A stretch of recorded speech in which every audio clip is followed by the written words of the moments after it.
stand up strong, face the truth about themselves, to understand what went wrong. I know we can find a way. I know we can find a way. I know we can find a way to stand up, stand up, stand up.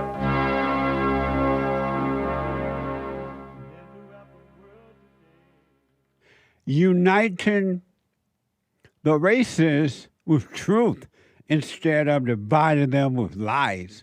We're also rebuilding the family by rebuilding the man. I am Jesse Lee Peterson. Good morning. Hi, y'all. It's a hot time in L.A. Weather-wise. It's hot every other way too, crime and homelessness and fake government. But it's the heat-wise, it's hot in L.A. I feel like it's hot all over the world. You can get involved by calling 888-7753. 773 888 Jesse. And my biblical question, how have you treated yourself all of your life? How have you treated yourself all of your life?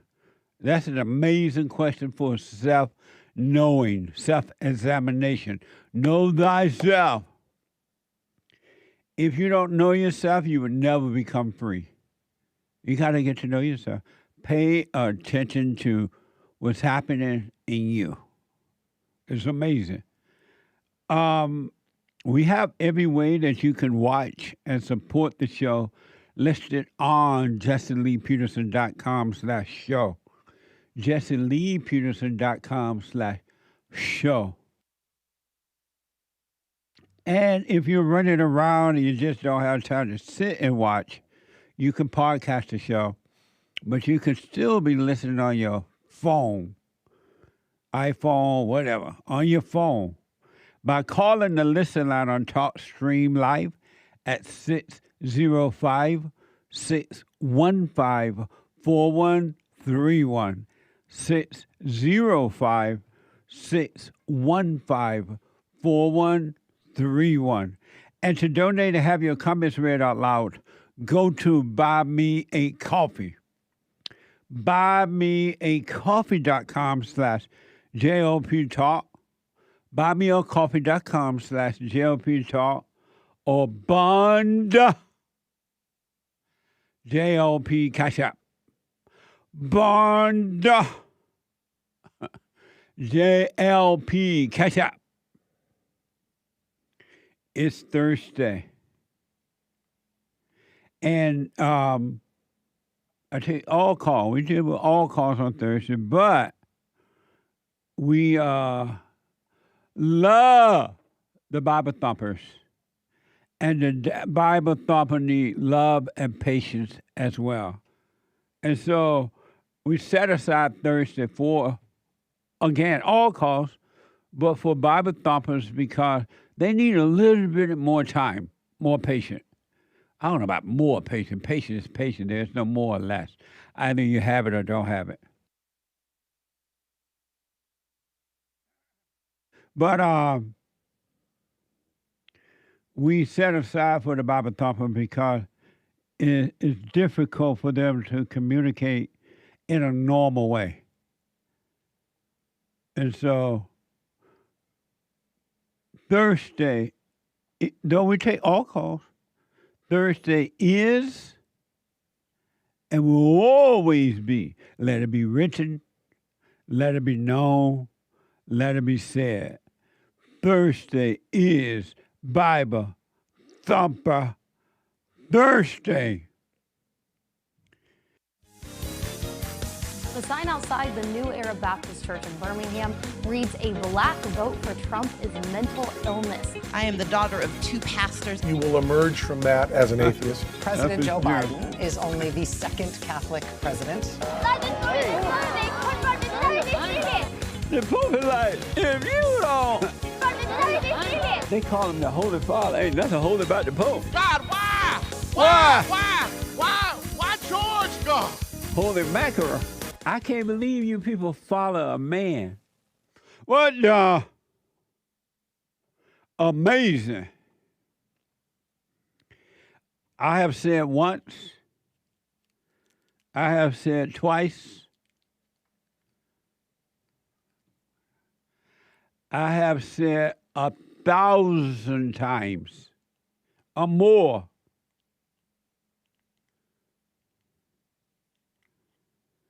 You gotta be out of your mind.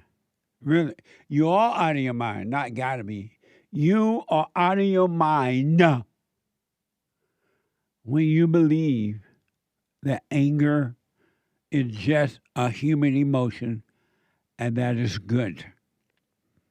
And that the anger that you have with those human emotions is the anger that you believe Jesus had.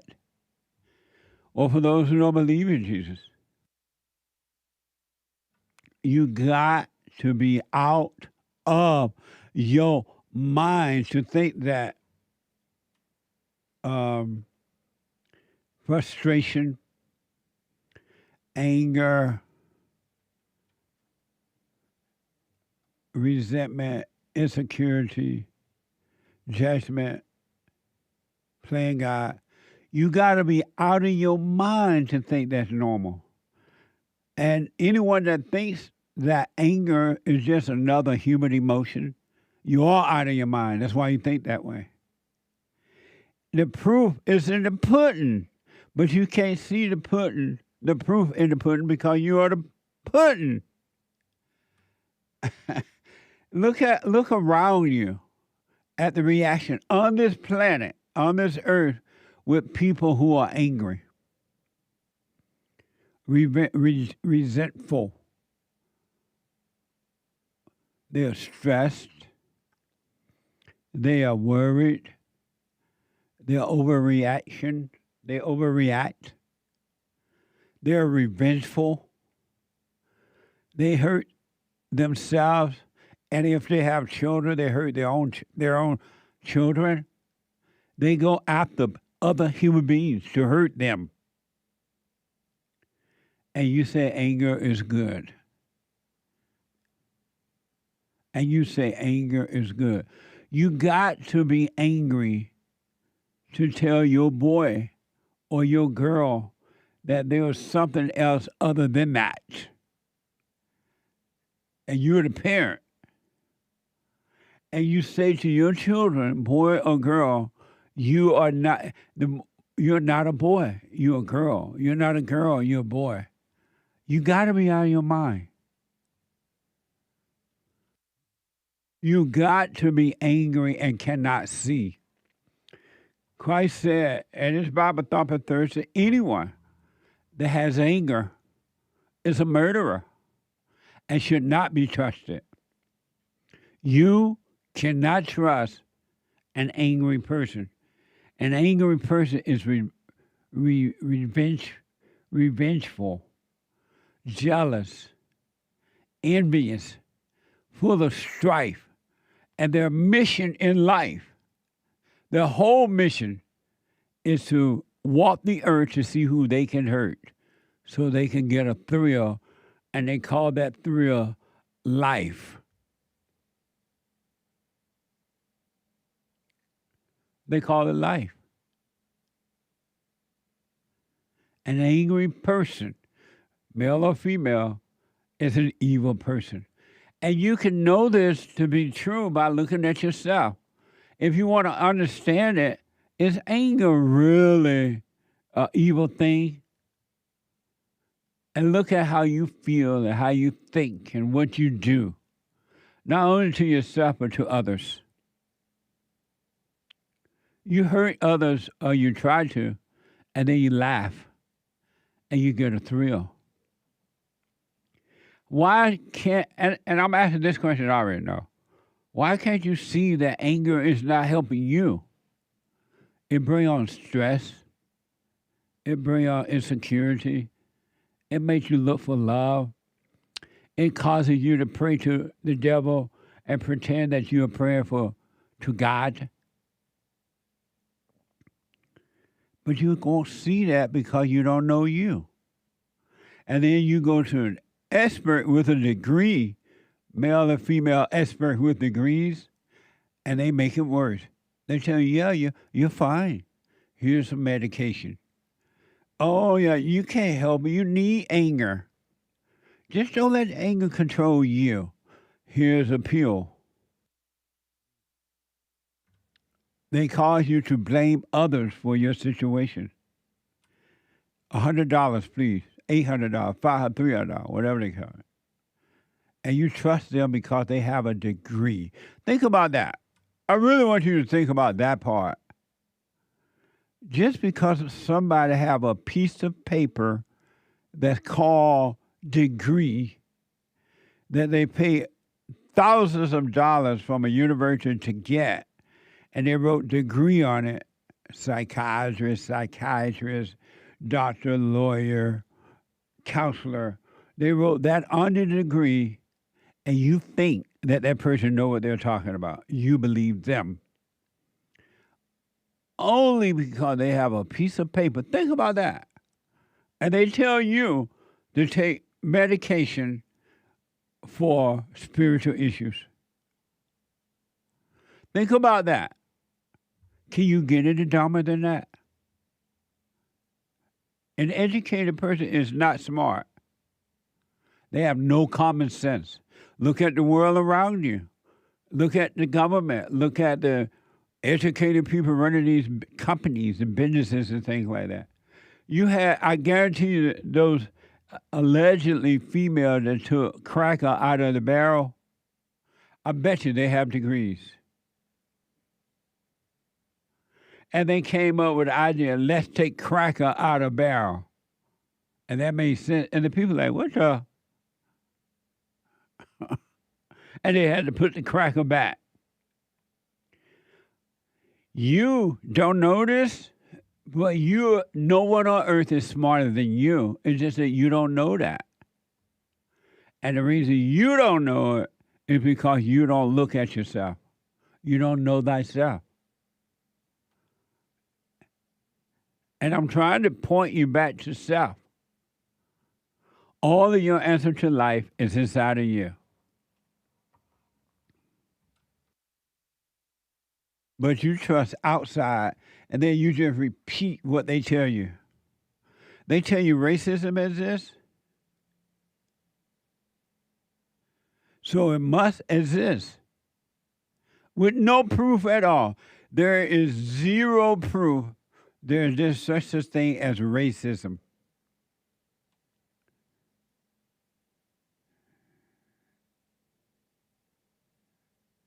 Zero proof. But most people run around believing it and saying it. And I'm asking them, well, where's the proof? They don't have any.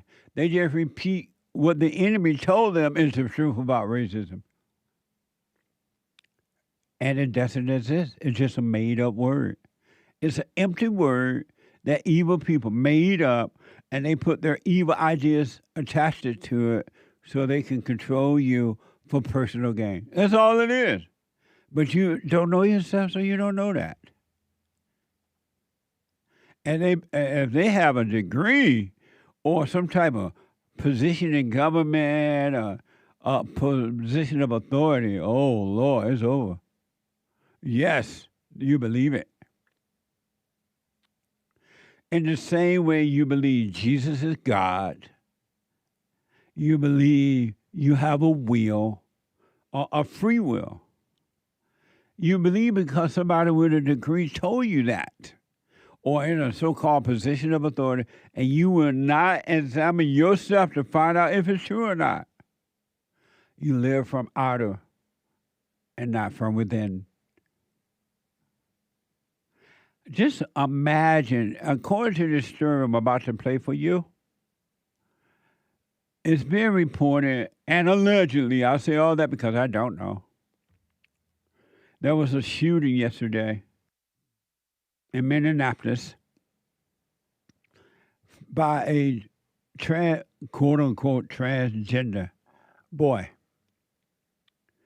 And they said when this boy was a kid, I guess he thought he was a girl or something, and his mother, according to the report, his parents or mother agreed with it, and the mother went and changed his name from a boy name to a girl name. You know that's evil. How can a parent do that to their son or to their daughter? When you're a kid, you don't know. You got these different feelings already that come from being angry at your mother. Because you're not born that way unless she was angry while you were pregnant, while she was pregnant. And the mother agreed, according to the story, that the boy was a girl. And according to the story, he grew up thinking that. And now, according to the story, allegedly, he killed people at a church yesterday. And they say he said he was depressed or something like that. Where is the love in any parent that will tell their son or daughter that you're not a girl or you're not a boy? Where's the love in that? I've said once, I've said 1,000 times, parents do not love their children today. Mothers especially. And fathers as well, because the fathers cannot and will not protect the children from the mothers, the boys and the girls. I'm saying I can't believe, but I do because I understand now that this so-called mother has been accused of letting her son going down to the courthouse or wherever they do it and change the boy name to a girl name knowing that she had a son. If it's true, and allegedly. There was a mass shooting at a Catholic school in Minneapolis yesterday. Unless your head been on a rock, you should already know about this. AP News, a shooter opened fire with a rifle through the window of a Catholic church in Minneapolis and struck children celebrating Mass during the first week of school, killing 2 and wounded 17 people. Police believe the shooter then killed himself. Watch this from Fox 13. We begin with developing news and a tragic start to the new school year for students at a Catholic school in Minneapolis. 2 children were killed by gunmen who opened fire during morning mass. Tonight, law enforcement is identifying the suspect as 23-year-old Robin Westman. Our sister station has confirmed Westman's mother previously worked at the school. Fox News correspondent Brooke Taylor has more. The Minneapolis community coming together after Wednesday's tragic school shooting. Memorials and vigils taking place to honor the lives lost and help start the healing process. There's no words that are going to ease the pain of the families. A gunman opened fire while young students were attending morning mass at a Catholic school, fatally shooting an 8-year-old and a 10-year-old and wounding 17 others. There were another 14 children between the ages of 6 and 15 that were injured by gunfire. There were also 3 adults in their 80s. The coward that shot these victims took his own life in the rear of the church. The shooter, armed with a rifle, shotgun, and pistol, fired dozens of rounds through the church windows as students sat in pews. At this stage, we believe that the shooter had acted alone. There is no indication of other suspects directly involved in carrying out this attack.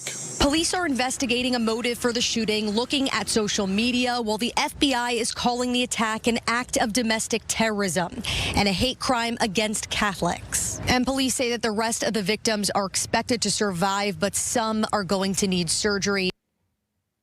Amazing, huh?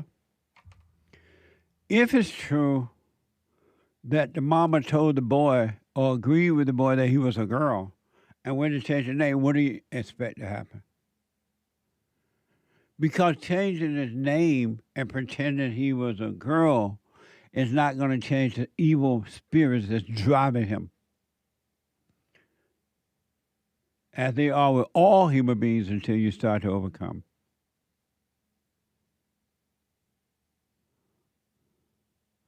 It's not going to get better. And I want you to pay attention.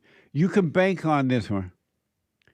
You're going to have the angry blacks who hate white people, and not all, of course, hate white people, but those who hate white people, watch how they're going to jump on this.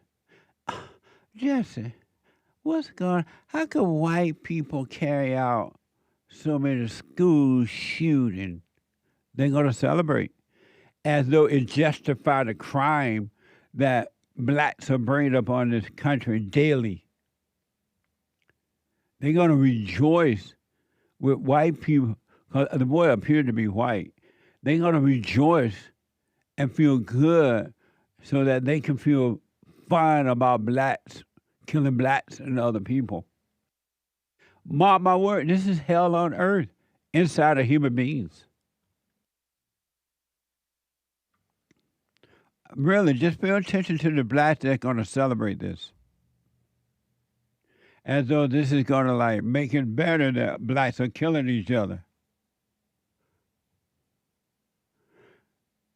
They said, according to this report, they have recovered a manifesto,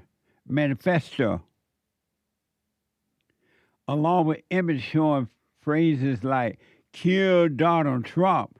Watch this from News Nation. The police chief also confirmed the existence of that written manifesto that the gunman also recorded on video and then uploaded online. We're also aware of a manifesto that the shooter had timed to be released on YouTube. We are starting, however, to get images from what we believe to be that recording, and they reveal some very sick and disturbing messages. He wrote, "Kill Donald Trump" on a rifle magazine. In another image, you see the words, "For the children," and in another, "Where is your God?" And then we get a shot of the so-called manifesto itself. Part of it says, "I love you all. I will remember you. Pray for the victims and their families." He goes on to say, "I am not well. I'm in pain. I am haunted by these thoughts that do not go away. I've been waiting to do this." He writes, "P.S. I wouldn't recommend any of you to read my journals unless you really want to, but be warned." My thoughts.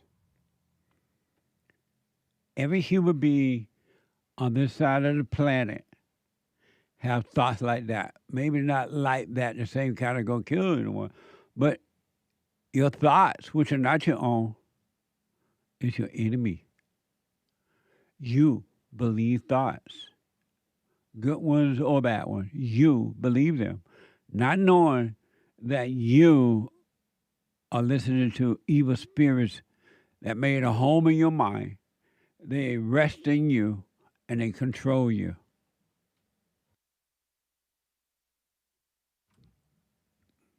He talked about his thoughts. That's every human being. And it has nothing to do with color, nothing to do with male or female. And is Bible Thumper? Christ mentioned that in order to live, you must die. You must die of the false identities. They're not you. And in case you wonder, well, how would I recognize what's not me? When you have a thought, that's not you. When you get angry, when you become emotional, not you. When you become revengeful, jealous, envy, strife, worry, stress, those things are not you. And if you can quietly become aware of that inside of you and don't call it you, see it and do nothing about it, those spirits will be taken away from you. You are possessed. Every human being is. And that's why you see so much hell on earth. God owned the earth. God, nature, owned the earth. But Satan owned the psychological mind on earth.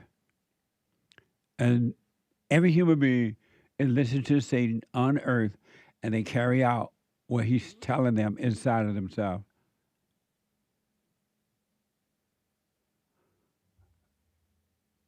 And until you see that, you're never going to be free. Get to know yourself, you'll see. And you can have peace on earth if you know what's going on inside of you.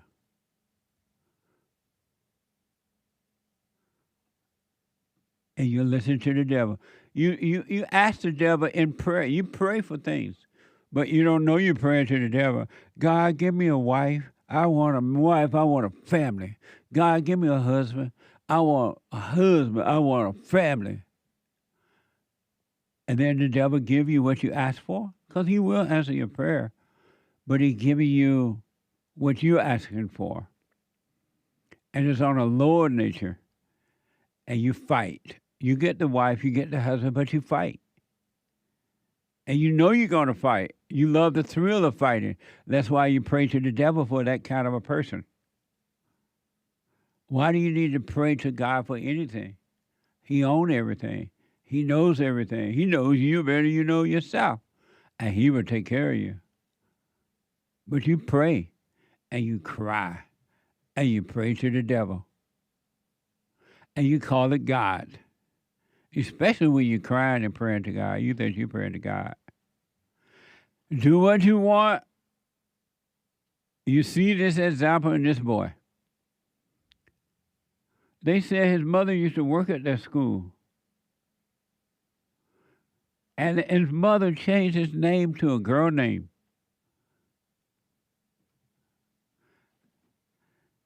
Here's the Minneapolis mayor saying, anyone who uses this situation to villainize trans people has lost their sense of humility. Watch it from Fox. Anybody who is using this as an opportunity to villainize our trans community or any other community out there has lost their sense of common humanity. We should not be operating out of a place of hate for anyone. We should be operating from a place of love for our kids. Kids died today. This needs to be about them. That's a lost person right there. That's an evil person. The mayor is evil. What the hell is a trans community? Doesn't it sound like hell? The mayor also slammed people for saying to pray after the incident. Watch this. Don't just say this is about thoughts and prayers right now. These kids were literally praying. It was the first week of school. They were in a church. These are kids that should be learning with their friends. They should be playing on the playground. They should be able to go to school or church in peace without the fear or risk of violence, and their parents should have the same kind of assurance.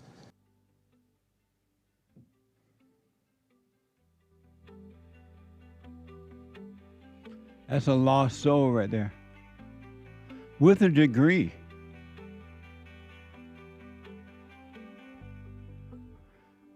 It's going to get worse. It's not going to get better. It's been set up to be worse. Look around you. 888-7753-773. 888-77-JESSE. When I come back, your phone calls and your super chats. Bible Thumper Thursday. Back in a moment.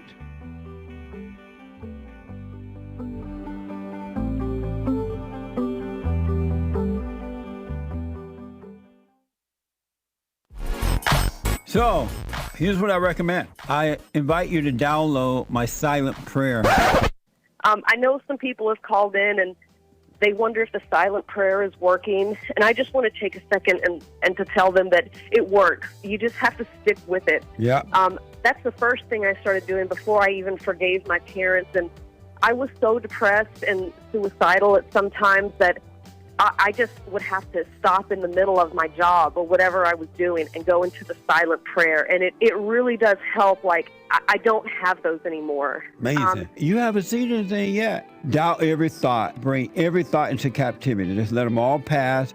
Don't judge them. You haven't seen anything. It gets better and better and better and easier, easier, easier. So my gift to you, no charge, at rebuildingtheman.com/church.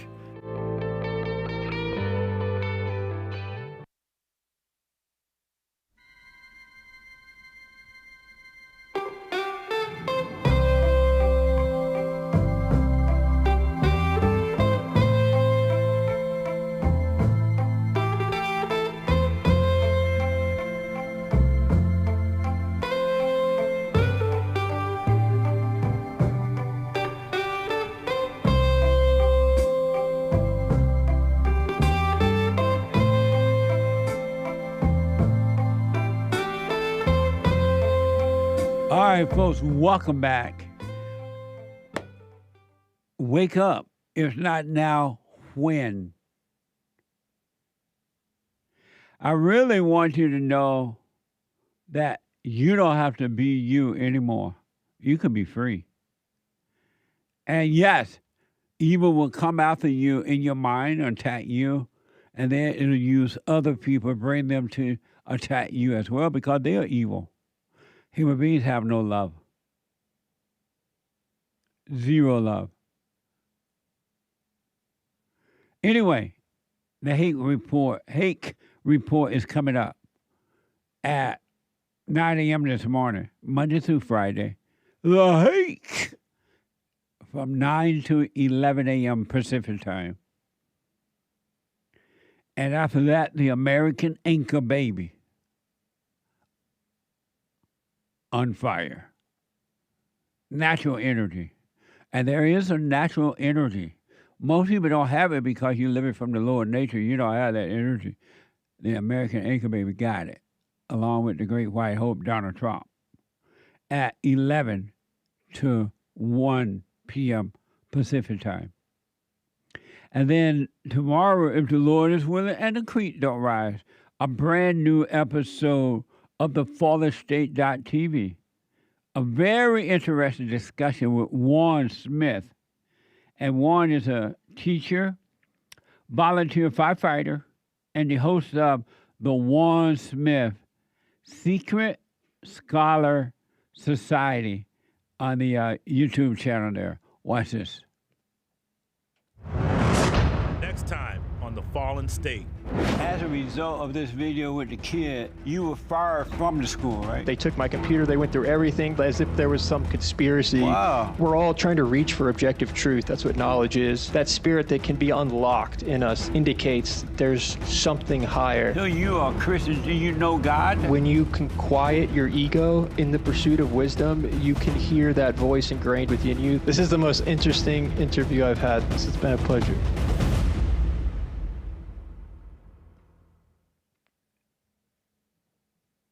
I think you're going to enjoy it. I did. It was amazing. Really, it really was amazing. The FallenState.tv, Friday at 11 a.m. Pacific time. And you can support the Fallen State. You can become a member right on the YouTube channel or JesseLeePeterson.locals.com. All right? It's amazing.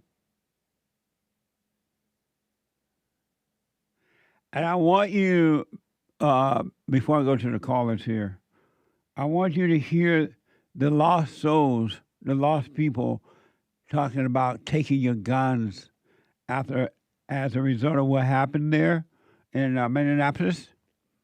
They're going to blame the gun. And they don't really believe it's the gun's fault. They know it's not the gun's fault. They know it's the person's fault. But they want to control you. So they're going to say it's the gun fault. So you can agree, and they take your guns away so you cannot protect yourself because they want power and authority over you. And you will give it to them because you will believe the lie that it's the gun's fault because you're not thinking for yourself. It's going to get worse right here on earth. This is hell on earth inside of human beings. Let me go to Tiffany out of Virginia. Tiffany, you are on the air. And Happy Men's History Month, folks. Tiffany, you're on the air. Good morning. How are you? All is well. That, for those who don't know, the guest is Warren. I don't know what James mean about. It sounds like Warren. Warren. It's Warren. He black. Go ahead, Tiffany. Thank you. Okay. I'm calling about, I was thinking about the question, your Bible question. And how have you treated yourself all of your life? Yes. Okay. And I've been wanting to call you about forgiving my parents because I just don't know how. Because I don't know myself to answer the biblical question. I don't think I know myself. And because I don't know who I am, in a certain extent, I don't know how to forgive them. Because I have... You have what? I never have, like, anger. I've never had anger. I was often asked, why don't I get angry? Because I always just thought that I never saw anyone get angry growing up, for one, really. And then when I did, it just seemed like they were out of control. So I always correlated with that. Like, if you get angry like that, you're out of control. And I just always just was born with a rational mind and chased Sarah at the age of 3. But anyway, I wanted to understand why, how to forgive my parents. So you have nothing against your mother at all? That's a complicated question. I don't know how to feel about them. Complicated man, but no one loves him but his brother. Because of time, I'll make it really quick. My mother gave me away to my grandmother when I was 3, and I was raised with my grandmother. And my grandmother was about 50, 60 at the time with her husband. And my mother ended up moving away and marrying someone else. And then they raised a family. They ended up moving back to where I am in Virginia. And I don't know. I don't know. She said she gave me to my grandmother because it was the best thing to do. But it just now it's hard to, it's like she's emotionally detached from me. So I'm emotionally detached from her, so I'm not angry. I'm just, I don't know. And then I don't know my real father, really. I call my father my stepdad, and I don't know, like, the question to ask, like, forgive your parents, does that mean your stepfather as well, or does that not count? I don't know. And so with your mother, when you were growing up, you were happy she gave you away? You didn't wonder why, or you didn't hold that against her while growing up at all? Well, because it happened when I was young, yes, it did. I never wondered why she gave me away. It was what it was. I live with grandma now, and mommy comes to see me, sometimes. When she left me, the first time she left me, she told me that she was moving away to another state, and I was coming with her. And literally before she walked out the door to leave, she said, "I changed my mind. You can't come." So I remember that, and I was like 6 years old, and I'm like 43 now. So I remember that. And how did you feel when she told you that? I was sad. I was 6 at the time, and I was sad. And recently I'm trying to figure out why I have certain issues and wondering where certain pains come from. Like I have severe migraines, and I was it said it triggered something. I remember at that time, that's when I used to get migraines all the time. So I think that I don't know if I was emotionally mature enough to understand what was going on, but I think psychologically it did something to my brain. And why were you sad when she told you, no, you're not going after all? I mean, I'm 6. That's my mom. You know. And so why don't you forgive her for that? Okay. No, that was a question. Oh. I never thought to forgive her for a specific thing. I was just thinking of the whole thing. But I guess I never thought about forgiving her for that specific thing. But it had an impact on you. You were planning to go with her, and at 6, all of a sudden she said, you know you're not going. And it impacted you, it made you sad. Now you have headaches and things. That's resentment. That's anger. That's holding you back in life. And I don't want to sound like one of those people like, oh, my gosh, my childhood messed me up. I love my childhood. I love growing up with my grandparents. It gave me so many morals. Like, so much tradition. It's so many things that I'm so glad. I never resented her for that at all. Actually, I love staying with my grandparents more because I have my own room and so why don't you forgive your mother for that? Okay. No, that was a question. It's hard for me to forgive her for that because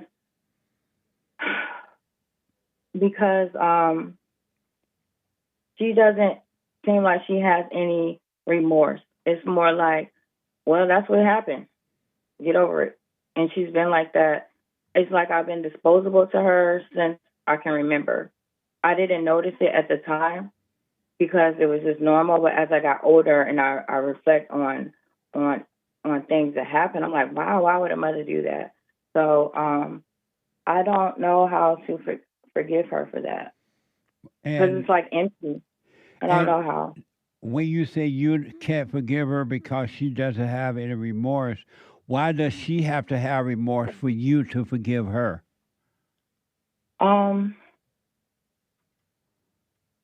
Because it shows that she acknowledged that something is like, I don't know, because it shows that she acknowledges.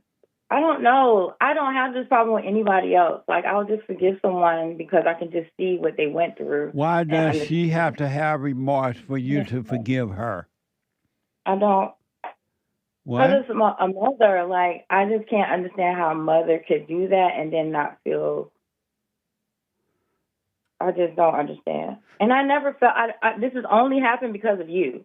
I didn't think about this at all, Jesse, until you started saying you got to forgive your mother and father. I was like, okay, that's just what it always was. You know, I was, I guess, the mailman's baby, and they didn't want me, so they gave me to my grandma, and I just laughed it off. It was like, okay, whatever. You know, I live with her sometimes, And so why does your mother have to have remorse for you to forgive her?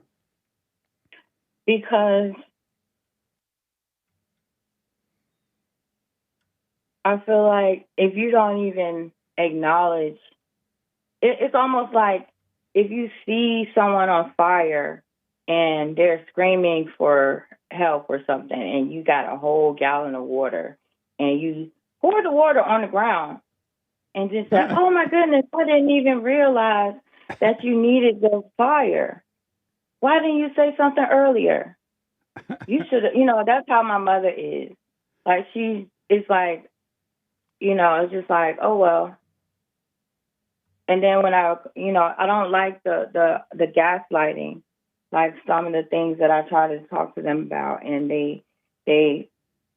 it's like my emotions, my emotions are not good, but my concerns, I should say, are not irrelevant. Irrelevant. What's gaslighting? What does that mean? She poured gas on you? And lit it. Yeah, I knew you was going to say that. I said, Jesse Black, he don't know what gaslighting. What is that? Gaslighting means you are deceiving somebody. They're lines right in your face and just ignoring, like you're saying, hey, the sky is yellow. or, you know, the sky is blue and the sun is yellow, and they say, no, it's not, it's purple and green. And they're trying to tell you, and then they trick you in a way to make you convinced of their lie. And that's what gaslighting. And so why does your mother need to have remorse or be remorse for you to forgive her?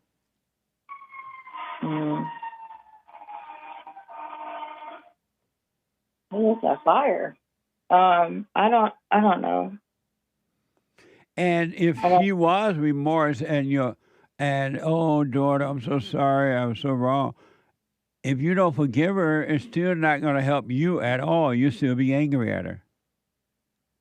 I'm not angry. You are angry. You're saying she gaslight you. How can she do this to you as a kid? Where's the mother? And when you try to talk to her, she's gaslighting. She's not going to be remorse. That's anger. Why you say you're not angry? Well, everything you say is from anger. Because I think anger, like I said, causes irrational decisions. And I guess this could, but I don't know. You have made so many irrational decisions in your life, it's not even funny. Mm-hmm. I know. I don't know, Jesse. It's not more of my mother. Like I said, it's more of my father. And I call my stepfather my father. So let's do this first. Okay. Why does your mother have to be remorse or have remorse for you to forgive her? Because I don't know. Like I said, I don't have this problem with anyone else. I can understand, but with her, everybody has a problem with the mother, and they treat the world as though the world did what their mother did to them. So I don't do that. Yes, you do. I think that, like I said, I don't have any emotion about it. I'm just like, you do. Wow. I hear emotions through you right now. You think so? Oh, she is having a remorse, so I'm not gonna forgive her. I did not say it like that. She gaslight me when I try to talk to her. What kind of mother can leave What kind of mother can leave a child? I did not say it like that. Like but what? I didn't say it the way you dramatized it. I did not say it like that. Well, you don't hear the drama, but I do. Yeah, I never could. I have my children of my own, and I also lost a child. I could not imagine giving my child. Will you lose her at the park? No, in a parking lot. Somebody shot my 19-year-old in the parking lot, and I saw him bleed out. So yeah. So you saw him bleed out? You were there? Yes. Yes. So you were there when your boy or girl? A boy. He was 19. You were there when somebody shot your son, and you saw him get shot and die? I saw him after he got shot. I got there after he got shot when they were, trying to resuscitate him and stuff. And he was 19? He was 19. This was June 30th, 2020. How did you deal with that? That's what I mean. Like, I deal with everything. Like, I don't know. When I saw him, I tried to go over to his body, and the police officer stopped me. She said, you don't want to see that. Because I'm like, you guys can keep going, Why are you stopping, I thought, I don't know, my brain broke at that time. That's having a child, especially an adult child. And he literally was moving into his first house that day. The boxes were on the side of his car, and it was a robbery going on. He got shot by, I think it was a friendly fire, actually. He had a friend with him helping him, and they were shooting back, and I think he got in the way. I'm not sure. I don't even care at the point. Are you married? Yes. How many children do you have? 3, including the one that passed away. So let me ask, because of time, your father, you keep mentioning your father. How did you get along with your stepfather? How do I get along with my stepfather? How did you growing up? You got along okay with him? That's why, it leads back to the biblical question, how do I treat myself? Because in the last few months after watching you, I'm starting to realize do I even know who I am? Because growing up, I always did things to satisfy them. So it's like I always, reflect, and I'm like, oh, like my dad, he was a dental hygienist, and Your stepfather? Yes. Did you get along with him? Yes, but what I'm saying is I always wanted to be approved by him. So I went to dental hygiene school because he went to dental hygiene school. I started drawing because he was drawing. So I didn't realize how my life correlated to trying to get his approval. Now growing out, like I said, watching you, I'm realizing I don't know what kind of relationship I had with him, to be honest. Did he ever give you approval? No, not anything that I did. He always shunned it. Like I opened my own hair salon, and why are you opening the business? You don't need to open a business. When it failed, don't come asking me for help. And so he never, so it's like I didn't. What a mess! I know, right? Because of time. Where's your real father? My real father lives in another state. Do you know him? I met him. No, I don't. I mean, I've met him before. I met him a few times after, but no, I don't know him. My mom, when she gave me back to my grandmother at 3, that's when she left him. And I didn't see him again or hear anything from him until I was 18. The summer I turned 18, I drove to see him. And how did that go? How did it go? Growing up, how did it go when you went and met him at 18? Growing up, he was. When you went and met him at 18, how did that go? I'm just saying, like, it didn't go as expected because. What did you expect? That's what I'm saying. Growing up, I had this person in my mind that was just, a doctor, a lawyer, or something. And I mean, not saying there's nothing wrong with. I don't know. I just made up this person in my mind, and it just wasn't that at all. And then they weren't excited. What was it when you met him? It was like, oh my goodness, that's who my dad is. That's what I look like. That's where I got my nose. So it's all like in your mind you expected for it to be a big deal when you met him, but when you met him, it wasn't a big deal, meaning that he wasn't glad to see you? Well, they took me. Give me a yes or no. Was he glad to see you? No, I don't know. Why you don't know? I guess. I don't. I guess so. Did he act like you or say he was glad to see you? I don't know. That's what I mean. You don't know what? I guess so. I guess so what? I guess he was happy to see me. Did he act like it or say that he was? It was an awkward thing because I thought that we were going to have like a dinner or something. He was a construction worker. Tiffany, hold on a minute. Hold on. Let me take a quick break, folks. And when I come back, I'll finish with Tiffany and the rest of the calls. Hake coming in with the hate news, not the fake news, but the hake. And I'll be back in a moment.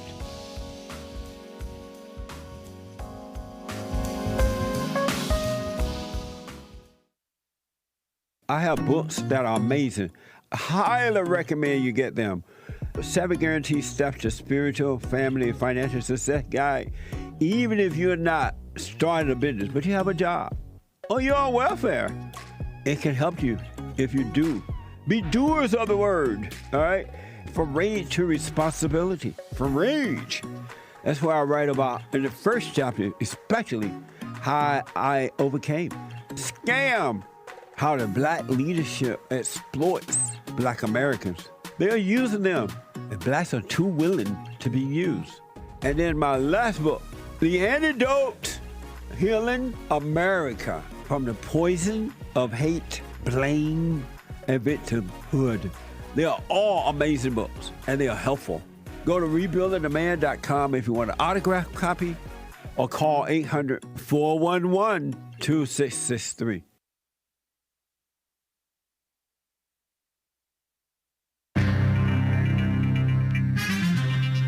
They're talking about there's only 2 white rhinos left, northern white rhinos left on Earth. So they say, and they're trying to protect these species from poachers. Imagine that, degenerate poachers want to kill them. Crazy. And the CDC is leaderless, but that's not new because they had a woman, so-called leader, whom Trump fired. She's out of there. And that's not a leader anyway, so they've been leaderless for quite some time. And Minneapolis, that school shooting or church shooting or both, whatever it was, out of control. The libs are out of control. Terrible.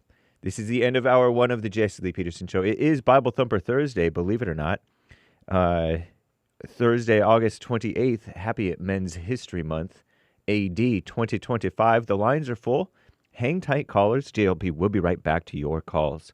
All right? If you are wanting to get through, call in every so often. All right? Call in every so often just in case a line opens up. Even during Hake news, not fake news, you never know. Somebody may have to step away and they'll hang up and call back at a later time. And then a line may open up for you to get in line. Commie Nonsense Network, CNN, reports there are only 2 northern white rhinos left on Earth. Not Republicans in name only. There's plenty of those. Way too many. We need a culling. Shout out. I'm just kidding around. Spiritually, they need to be born again. That's what I mean by culling. Anyway, due to the constant threat of poachers, I mean the animal rhinos, the thing with the snout, the snout horn thing. Due to the constant threat of poachers, which is to say, hunters who hunt illegally, not based on normal, decent conservation things like Ted Nugent, they are protected 24/7 by armed guards. Imagine that. Protected better than our children. Our children. Terrible. Now a new documentary chronicles the fight to save these creatures from extinction. What a mess. I disclaim that. And the scared woman-led CDC, no longer woman-led. Will it be another woman whom Trump appoints? I don't know, okay? I don't know. You never know with him. Dr. Susan Monarez, M-O-N-A-R-E-Z, who just joined in July 31st. I don't know how she got in. The CDC has been left leaderless, so claims Commie Nonsense Network, after Director Dr. Susan Monarez was ousted by the white on the inside White House on yesterday. She'd only been so-called working at the CDC, Centers for Disease Control and Prevention, that's what that supposedly is, since July 31st, so less than a month.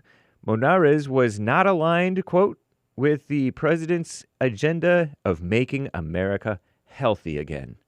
All right? So said a White House spokesman in a statement. According to people familiar with the situation, Monarez, pardon me if I'm butchering her name, recently clashed with Health and Human Services Secretary Robert F. Kennedy Jr., who and his team over vaccine policies and personnel matters. Following her departure, 3 other high-level veteran agency officials resigned. Good riddance. Good riddance. When CDC Director Susan Monarez refused to rubber stamp unscientific, reckless directives and fired dedicated health experts, she chose protecting the public over serving a political agenda, unquote. So said this, what's her name, Susan? Dr. Susan Monarez's lawyer liar. I'm calling attorneys lawyer liars, right? Let God be true and every man a liar. In his statement, morale was already low at this so-called agency due to the mass layoffs in the spring and a deadly shooting at the CDC headquarters in Atlanta earlier this month. So there bumps on a log, and she was not helping the situation, apparently. And that Minneapolis school shooting, I'll have to tell you about it later, but you heard about it earlier this hour on the Jesse Lee Peterson Show. But now back for hour 2 of the JLP Show, jesseleepeterson.com/show.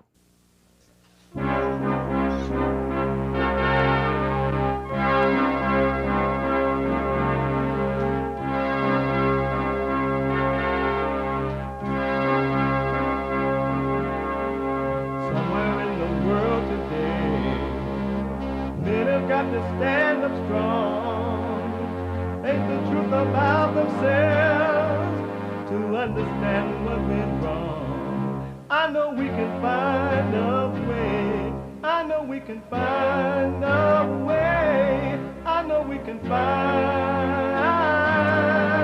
a way to stand up, stand up, stand up.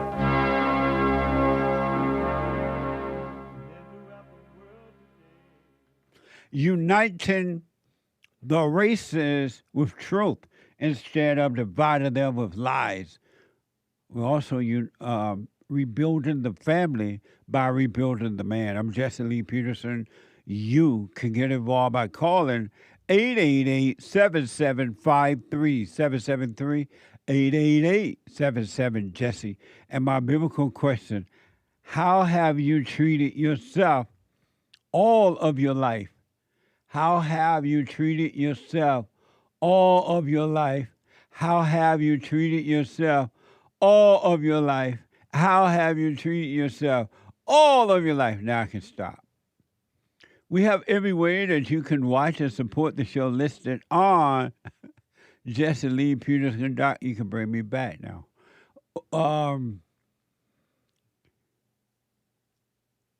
We have every way that you can watch and support the show listed on JesseLeePeterson.com/show, JesseLeePeterson.com/show.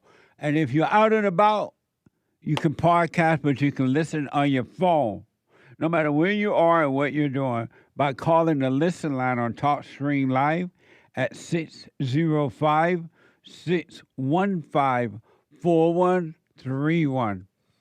605-615-4131.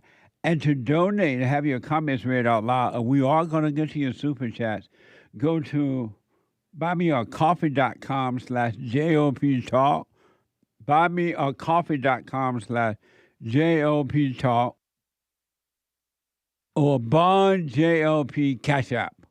Bond JLP Cash App is Thursday.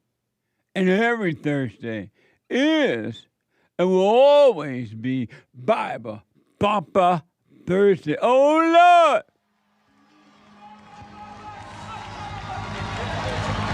Drunk as a bastard. All right, brother. Are you ready? He's drunk as a badger. A badger or a bastard? Go ahead.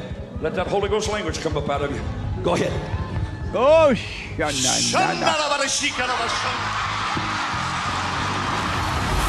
ready for my life.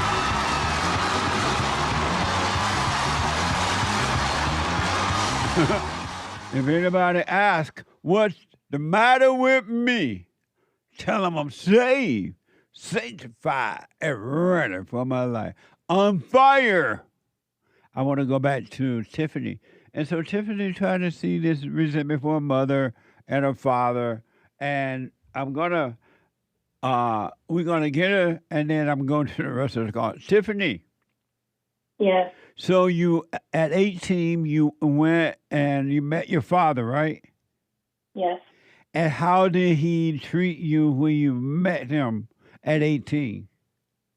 Well, like I said, initially, I think it was awkward because instead of waiting until he got off work, they took me to his job site. And I think that was kind of threw him off guard because he didn't know. He hadn't heard from me since I was 3. And how did he treat you? I don't know. How would you treat somebody that you haven't seen for 15 years and just pop up out of it? How did your father act? He just acted normal. He ended up calling my other siblings that he had there, and they had a gathering at my grandmother's house, and I met family, and yeah, it was. He treated me fine. He's smooth. Like he has like a lot of swag, so he don't show emotion. He like a gangster or something. Like he do a half smile or whatever. And how was it for you seeing him at 18? It was good, and it also made me very. I thought he was always unreachable. I remember writing Oprah saying, "Can you find my lost parent?" Because I thought he fell off the face of the earth. And what it made me feel like was he was right here the whole time because. Are you on a speakerphone or something? Oh, I was in another room. Is this better? Yes. Were you on the speaker? No, I was in the bathroom. You were in the bathroom on the toilet? No, I'm in the mirror. I was putting on some lipstick. Oh, what the? No, not on the toilet. I thought you had to pee or something. But let me ask. Oh, no, I didn't do that. So when you met him, did that satisfy you? It actually opened more questions because, like I said, I always thought he was unreachable. And when I was at my grandmother's house, a man walked through the door and he said, "Tiffany, what you doing here?" And I'm like, "What are you doing here?" And he said, "Oh, I'm coming to see my mama." It comes to find out my grandmother, my mother's first cousin, her husband, who comes to visit us every summer, is best friends with my father. So they could have called him at any time. He could have reached out to me at any time.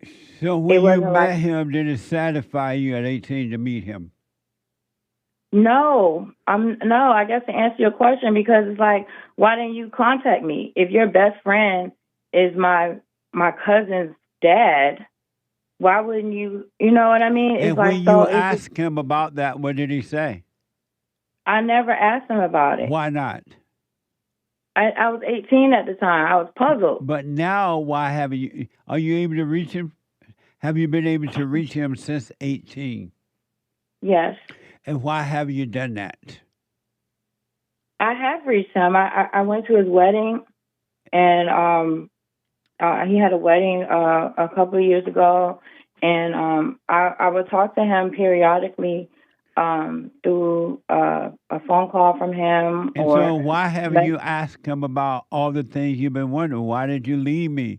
Why didn't you contact me later? Your best friend knew where I was. He knew I was your daughter. You had to know too. Why didn't you contact me? Why haven't you asked him that? Because it doesn't matter. It does matter. It's still on your mind. It's not on. I mean, it's because it's a part of my life. You know, It's not a part of your life. I can't. Not a part of my life, but it's like I don't really think about it. Like I said, I always grew up. What you have done, you have buried all of your anger and you're trying to ignore it. And that's why you're so mean. I'm not mean. You are. You try to pretend you're nice, but inwardly you're mean. That's so funny. You know what? That's so funny because when I was little, before my mom left me, they said, "Tiffany, you were so mean when you was little." And you still are. You hide it, and you put on this front like I don't resent anybody. I'm just a nice Tiffany. Inwardly, you judge everybody. You judge yourself. You're nasty on the inside. How will you overcome that? I promise you. No, you resent your mother and your father. You resent your mother for not taking you with her at the age of 6. You resent her because now if you even talk about it, she act like she don't even matter. She gaslight you or something you said. You resent your father because you don't know why he didn't even bother to find you, come to you, knowing where you lived. Well, see, that's the thing. I don't have anger towards them because it is what it is. So why don't you forgive your anger? What? My anger and my question was more towards my stepfather. Like I'm indifferent between my mother and my biological father. I just come to realize, okay, he cheated on his wife and he had me. One of my sisters wouldn't even speak to me because I guess I ruined her dad's marriage or something. I don't know. So, and she was old enough to remember, I don't know. Tiffany, let me say this because of time. Yeah, so I don't have... Forgive your stepfather for not giving you the love you wanted, and he didn't have it to give to you. You're not his daughter. He didn't feel that way about you the way you felt about him. Forgive him, and then forgive your mother and your father for not being there for you so you could be free. Do you obey your husband?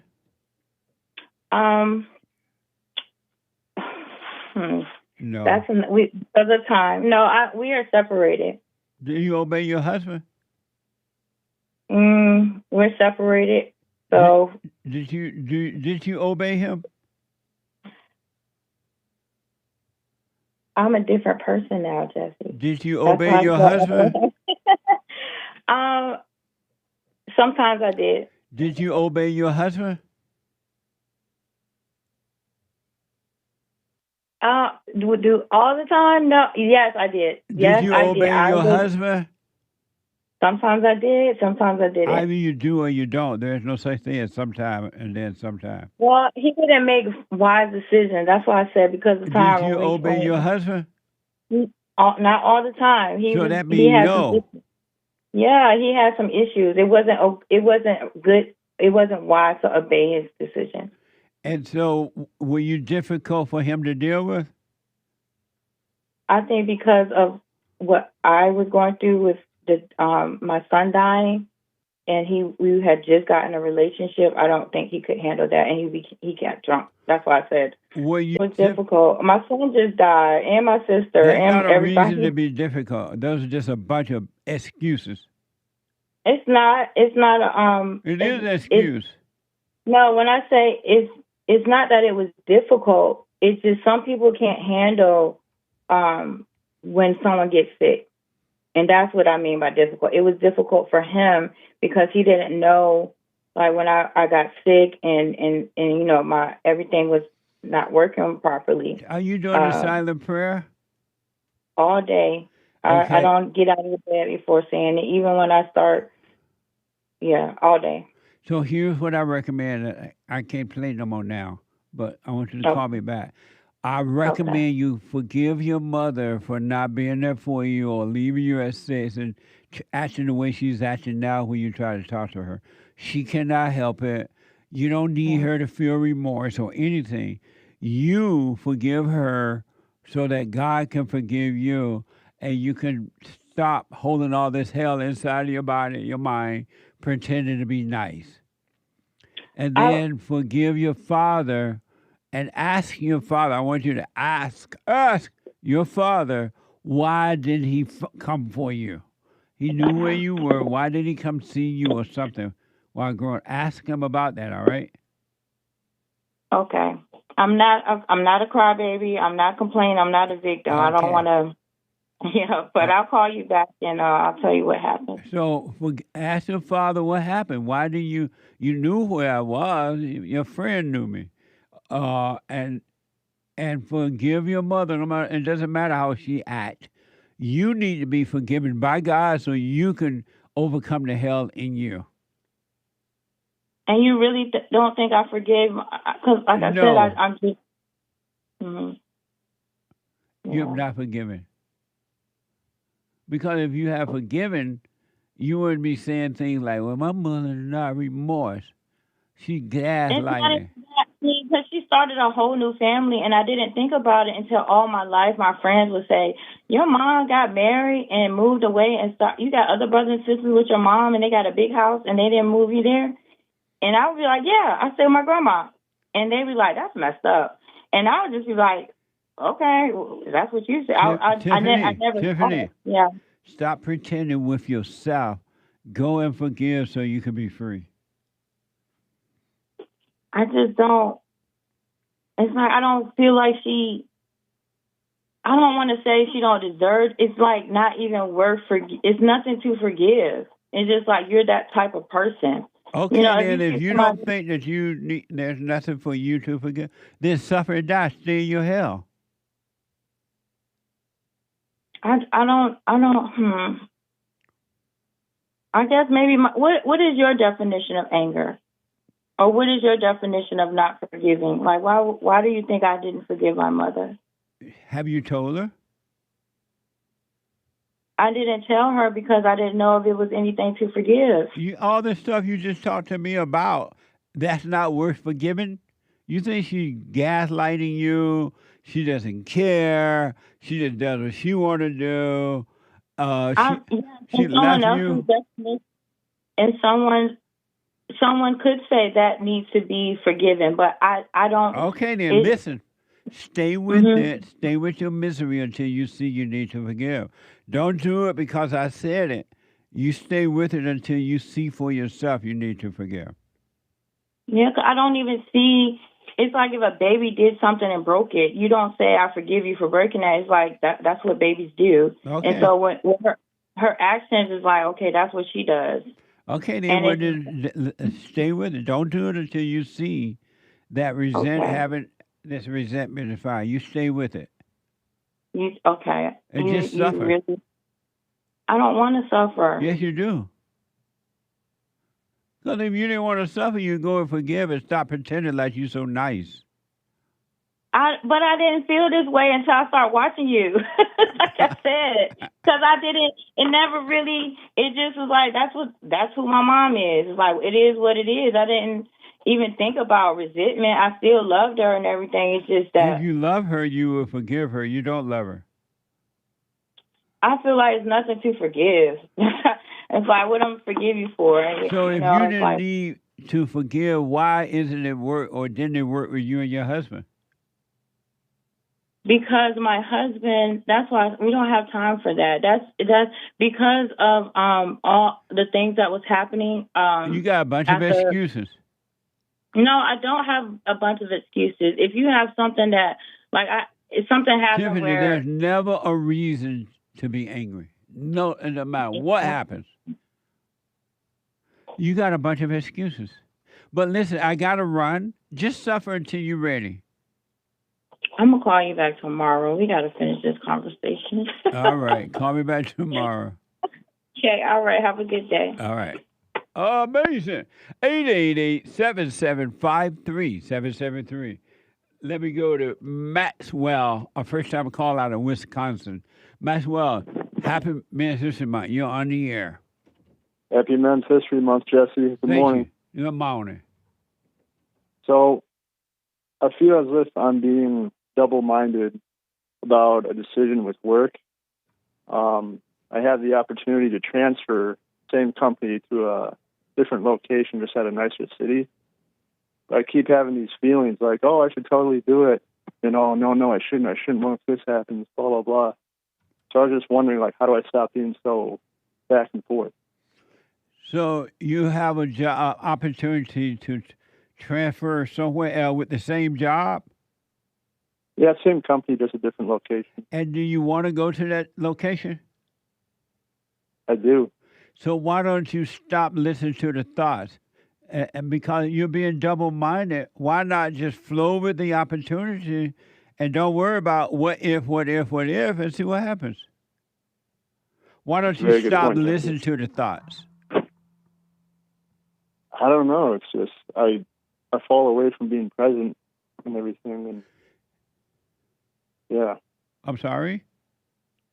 I don't know. I sometimes I can stay present and I do the silent prayer. Yeah. But then the thoughts creep back in. So when they come back, what do you do when you find yourself lost to them again? How do you deal with that? I kind of just come back, to just watching those thoughts and being like, oh, wow, that's just a thought, That's all you need to do. Keep coming back until eventually you're going to keep coming back to present. And after a while, that's all it will be for you is present. You'll be eternal life with God right here on earth. Gotcha. And so and then if there's an opportunity and you like the opportunity, don't listen to the thoughts telling you what if, and just go with the opportunity. Yeah, that makes a lot of sense, and it seems so simple, too. It is simple if you don't be double-minded. A double-minded person is unstable in all of his or her ways, and you clearly listen.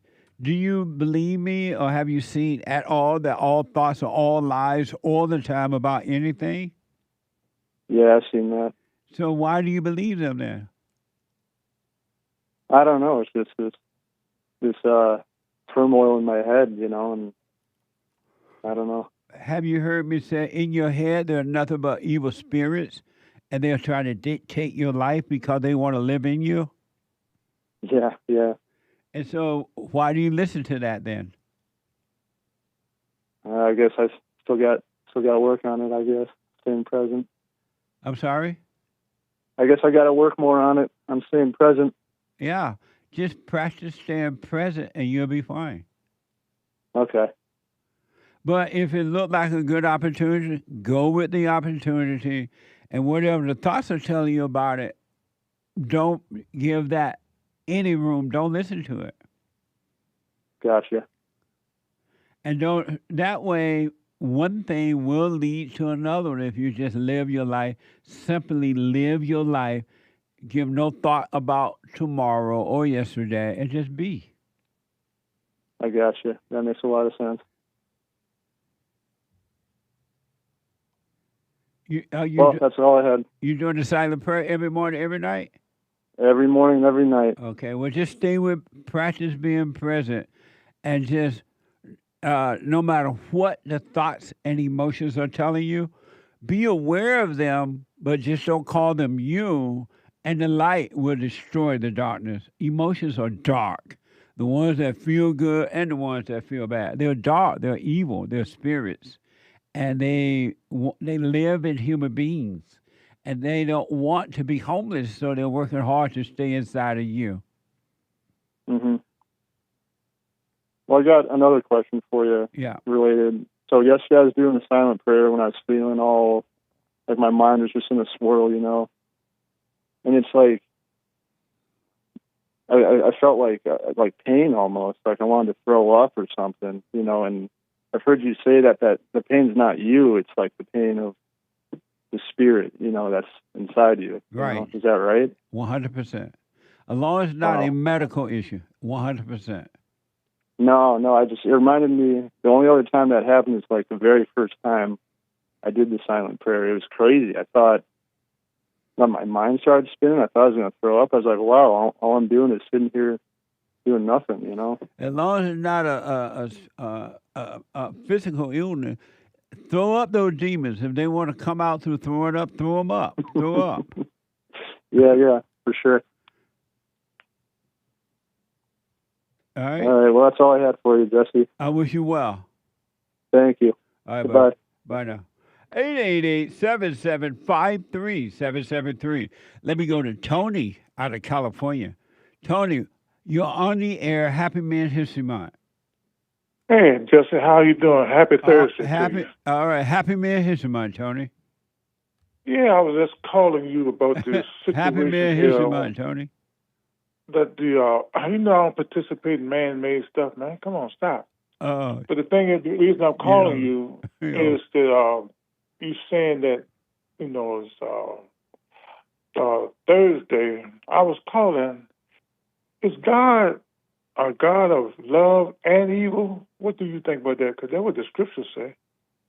Where did the scripture say God is a God of love and evil? In Isaiah, I think in Isaiah 45:7. It says what? Well, I mean, it said that he's a God of, he created good and evil. Where does it say God is a God of love and evil?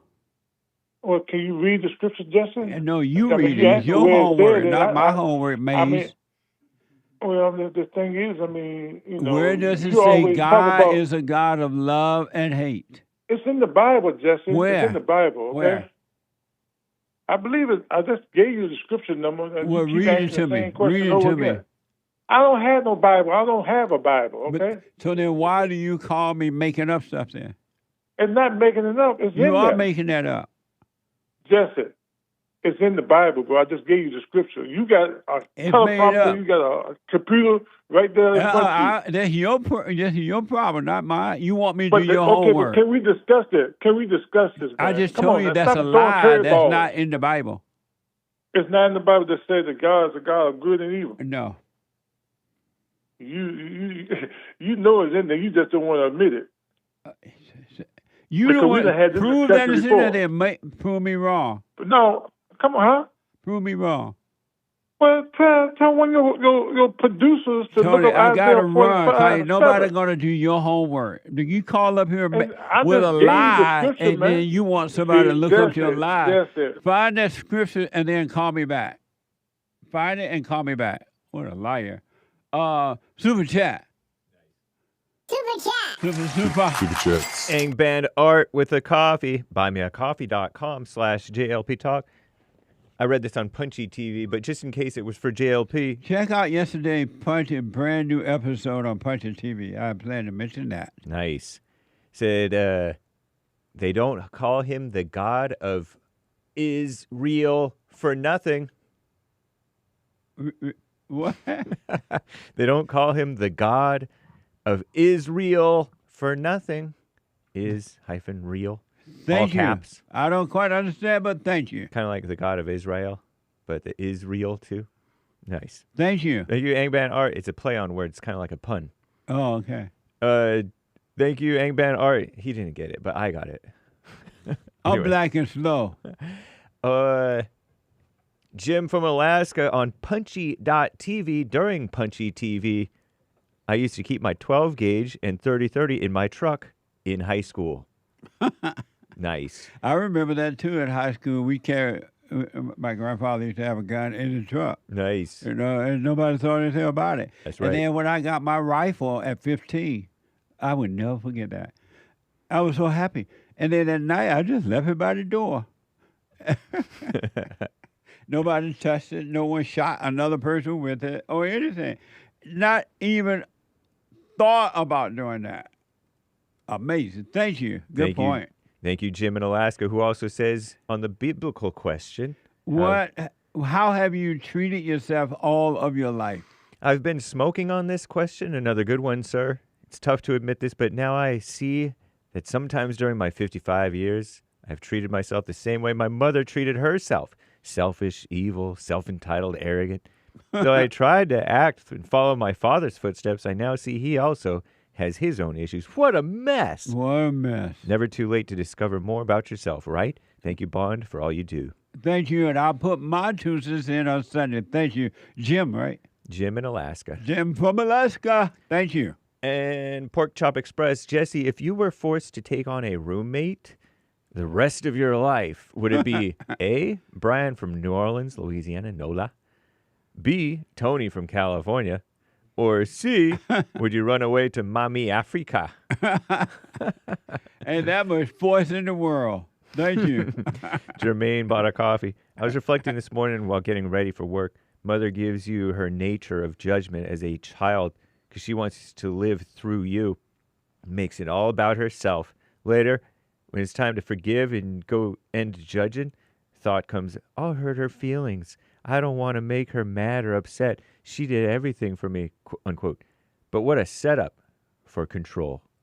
Thank you. Amazing. Thank you. Gabriel, morning all. Jesse, on Sunday you said if you hate AI, if you don't love all, you love none. Seriously, though, what's your opinion on the advancement of AI in the last decade? Just another quick, silly question in regards to loving all. No, that's a good question. I have no idea because I really don't know what AI is, to be honest. If AI walked up to me and slapped me, I wouldn't recognize it. What is AI, James? Artificial intelligence. And Trump wants to change the name because he doesn't like artificial things. And he thinks that AI is better than artificial. Trump like AI? Mm-hmm. Oh, yeah? Yep. And what is it? It's short for artificial intelligence, and it just is computers processing other people's thoughts and findings. People's have found things and thought things, and it processes those things and can advance to other things or give you spit out for you answers or whatever. But somebody else tell it what all that's supposed to mean, and then since everybody in the fallen state think alike, the AI just repeat what somebody else said. Yeah, but it can also do math really fast, so it can come up with new answers quicker than human beings can come up with some answers that haven't come up with. Somebody has already computed, programmed it with math. Yes. So it's not doing anything, but just repeating what somebody else said. I'm a little bit distracted, but yes. Back in a moment. Thank you. To him, my father on earth, And through him, I was able to return to God.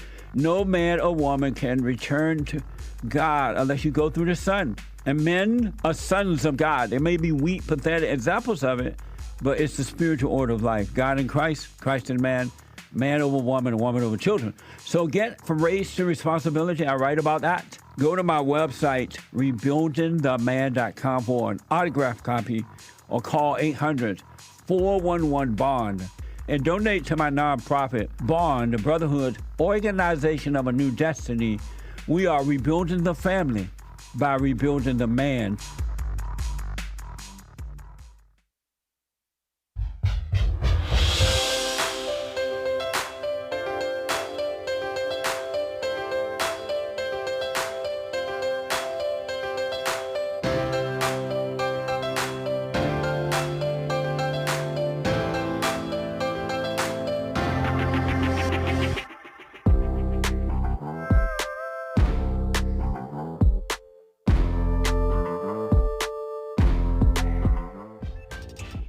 Okay, I like that music. It brought out the Africa in me. No, I'm playing. I like the music, but I'm playing about the African thing. The Hake report coming up. Listen, and then the Anchor Baby. Check out Punch's TV, brand new episode from yesterday. You're gonna like that.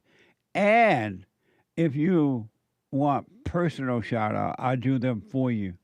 Congratulations, birthdays, encouragement. I wish you well. Whatever the shout out is, I will do it for you. Go to cameo.com/Jesse Lee Peterson. That's cameo.com/Jesse Lee Peterson.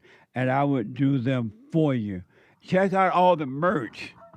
The merch at jesseleepeterson.shop or rebuildingtheman.com. rebuildingtheman.com. Coffee is there, my own coffee, Punchy's coffee, mugs and t-shirts, all kind of amazing stuff. You're going to love it, really. And thank you in advance. And it all goes back to helping to do our work here. I want to go quick back to the super chat and then get to the calls. So that last super chat that we were dealing with about by AI thing, Yeah. Who was that from? That was from Gabriel. So, Gabriel, I'm told that artificial means made or produced by human beings rather than occurring naturally. So, it's just another big computer where human beings have programmed it so it can say and do what you want to hear. Right? Right. So, what's so crazy about that then? Anyway, It's not like the thing thinking for itself. We didn't even finish his coffee, actually. Go ahead. Regarding loving all, does that include loving nature and objects or humans only? Thanks. Well, if you are of love, you have no hate. You love everything, everybody. You that's all you know, or that's all you are is of love. Absolutely. DJ T. Because nature is from God. God is in control of nature and the earth, and Satan is in control of the psychological mind. That's why hell come through the people. Amazing, huh? Thank you. DJT 2020 on Rumble, 1 John 3:18. Little children, let us not love in word or talk, but in deed and in truth. Nice. Thank you. That's deep. ALL, Bible Thumping Thursday. It can't be. It is Bible Thumper Thursday. Nick, what you say about the internet? That's true, that it's fake? I was just saying that people thought a lot about the internet when it was coming around and that it would be all these great things. And it wasn't, but yet it still changed. Like, it's still lasting. We still all use it. I bet you AI would be similar. Internet ain't sure, nothing it doesn't but think for trouble. itself, but I think it's here to stay. The AI is here to stay? It is indeed, and you're going to love it. All right. Oh. Like a fat lady And singing. you, and you, and you. You gonna love me.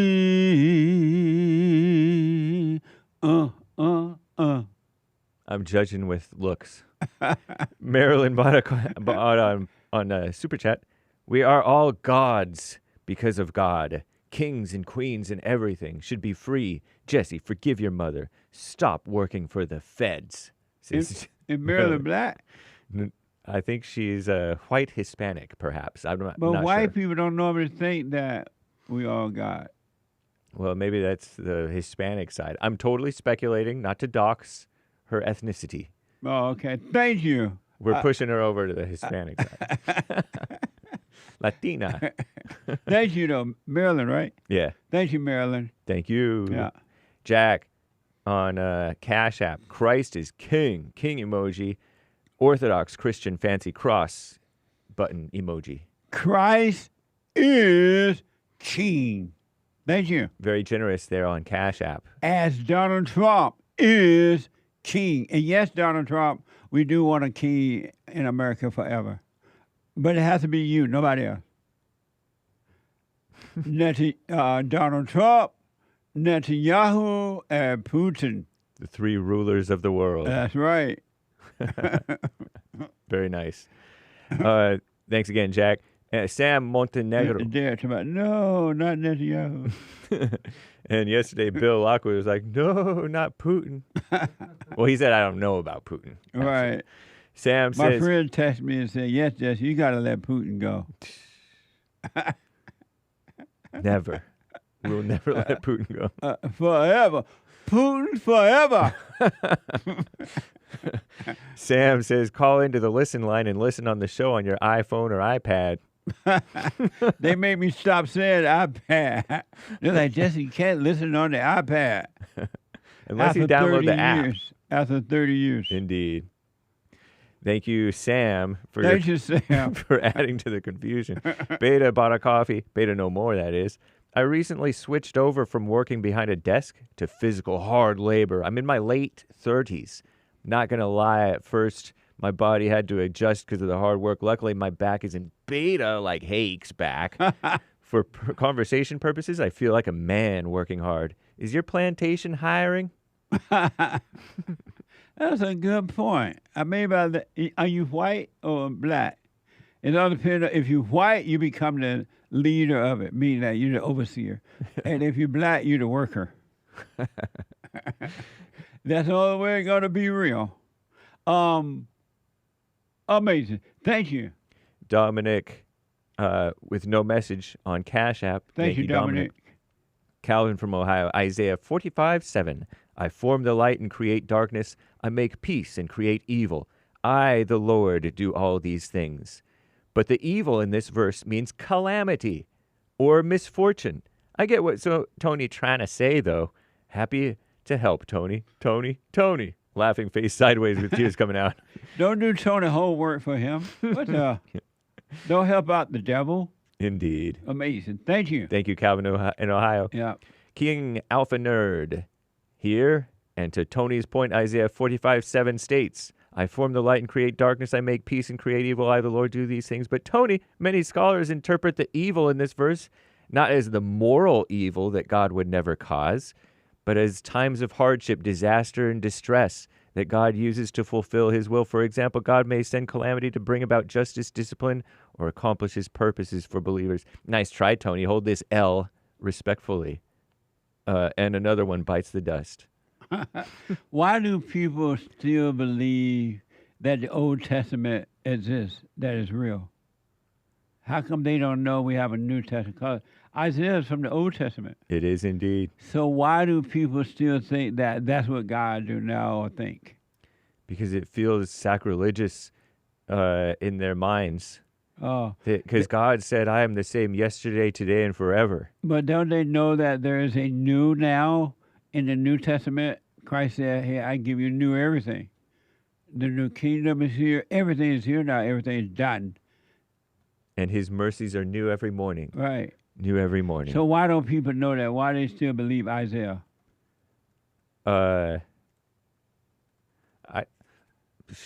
Well, being a Bible thumper myself and an intellectual, I think Isaiah was right. They just interpret him wrong. But that was in then. That's not now. Whatever. 'Cause God doesn't bring any misery upon anyone.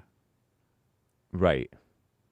Not in But a Satan bring storm- misery upon people. But a storm is not misery necessarily. Oh, they mean weather? Yeah. Oh, I didn't know they meant weather. Calamity. I thought they meant pain, inner pain. No. Oh, okay. Right. But in the Old Testament, That's what they're trying to explain. They're not talking about the inner moral evil of human hearts. why they ain't said the weather then?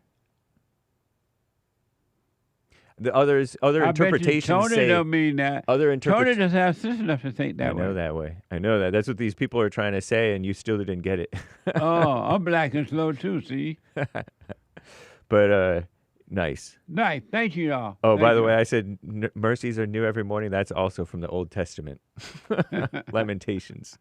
But whatever. Thank you. Nice. Okay, and let me just double check over on Buy Me a Coffee. Thank you, guys. I do believe that may be all for now. Thank you all. Amazing. Let me go to, thank you all so much. Let me go to Troy out of, let's see here, Minnesota. Troy, you are on the air. Happy Men's History Month, Jesse. Thank you. You too, Troy. 2 quick comments before my question. I think that Russia, we need to make them our greatest ally after Israel. It's the largest, not population-wise, but landmass-wise, the largest Christian country in the world, and Putin is a great leader, and we need him on our side. I rest my case. And even Now, Republicans, hey, like, what do you got to say? I just want to comment on the Minneapolis thing. All the Democrats, they create these monsters and then they want to turn around like acting like the water cleaner. It's ridiculous. But the my question to Democrats, you- they don't, I bet you inwardly they rejoice at what happened there in Minnesota because now they can come in and cry racism. They'll be mad at the transgenders. They can come in and say, "Oh, we want to take away the guns." They are rejoicing at this situation. They are not sad by it. They're happy by it. Oh yeah, that's what I'm saying. They create these monsters and then unleash them, and then try to act like they're the answer. It's like, no, you're the problem. Absolutely. But I wanted to ask you, Jesse. So our Secretary of Defense, a Minnesotan, Pete Hake, he said that he wants to change the Department of Defense to the War Department. But I think a better name would be the Department of Peacekeepers, for blessed are the peacekeepers, for they are the sons of God. What do you think of that? I don't know. I hadn't thought about that, and I hadn't heard that report yet. Yeah, him and the Great White Hope want to make it the War Department because they said that's when America was winning wars instead of losing them. Oh, okay. Yeah, I have to look into that. I am not aware of that at all. But I just thought calling it the War Department might be like military industrial complex. Yeah. But I Defense see your Department, point, though. I definitely see your point. It's like, I don't know. I don't want it to be too pro military industrial complex, but I also don't want it to be this, crap that we got where we go into wars with or one hand behind our back and we just lose. We should never do that. Absolutely. What do you think about that, Hake? Trump wants to bring it back to its original name when we used to win wars and end wars. Ever since it was called the Department of Defense, we've lost. And it's been a bunch of politicians because Department of Defense sounds nice. Department of War sounds rough and manly and something that you want to try to avoid. So calling it what it is, I think, a good thing. Right on. I mean, I'd be for the Department of War. It's much better than the Department of Defense. Yeah. Amazing. Thank you, Troy. I appreciate it. All right. God bless you, Jesse. Praying for those victims. Right on. Thank you, buddy. How do you pray for a victim?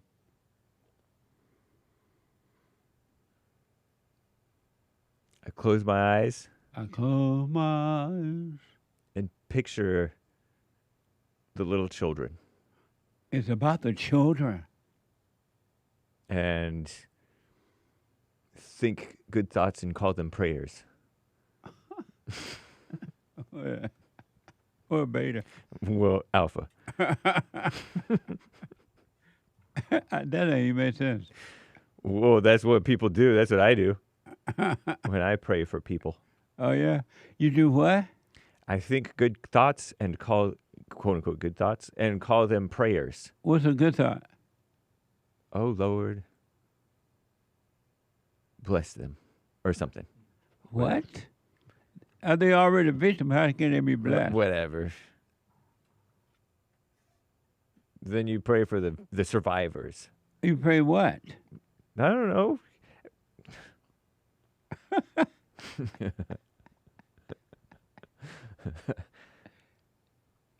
The Bible says to pray for everybody or something like that. Most of the time. Not always. Not everybody, but yes. I think it does say do not pray for certain people sometimes. Nice.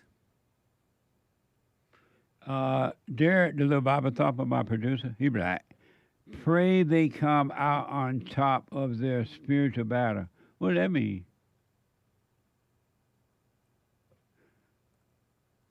He said, pray that, he cautions him about it. Pray they come out on top. You know how some people kill themselves? I don't know what that means. You know, get the phone. Let me go to Germany and talk to Jan. Jan, you are on the air. Hey, Jan. Hello, Jesse. Hey. Can you remind me what day it is? Men's History Month. Yeah, that too, but the day.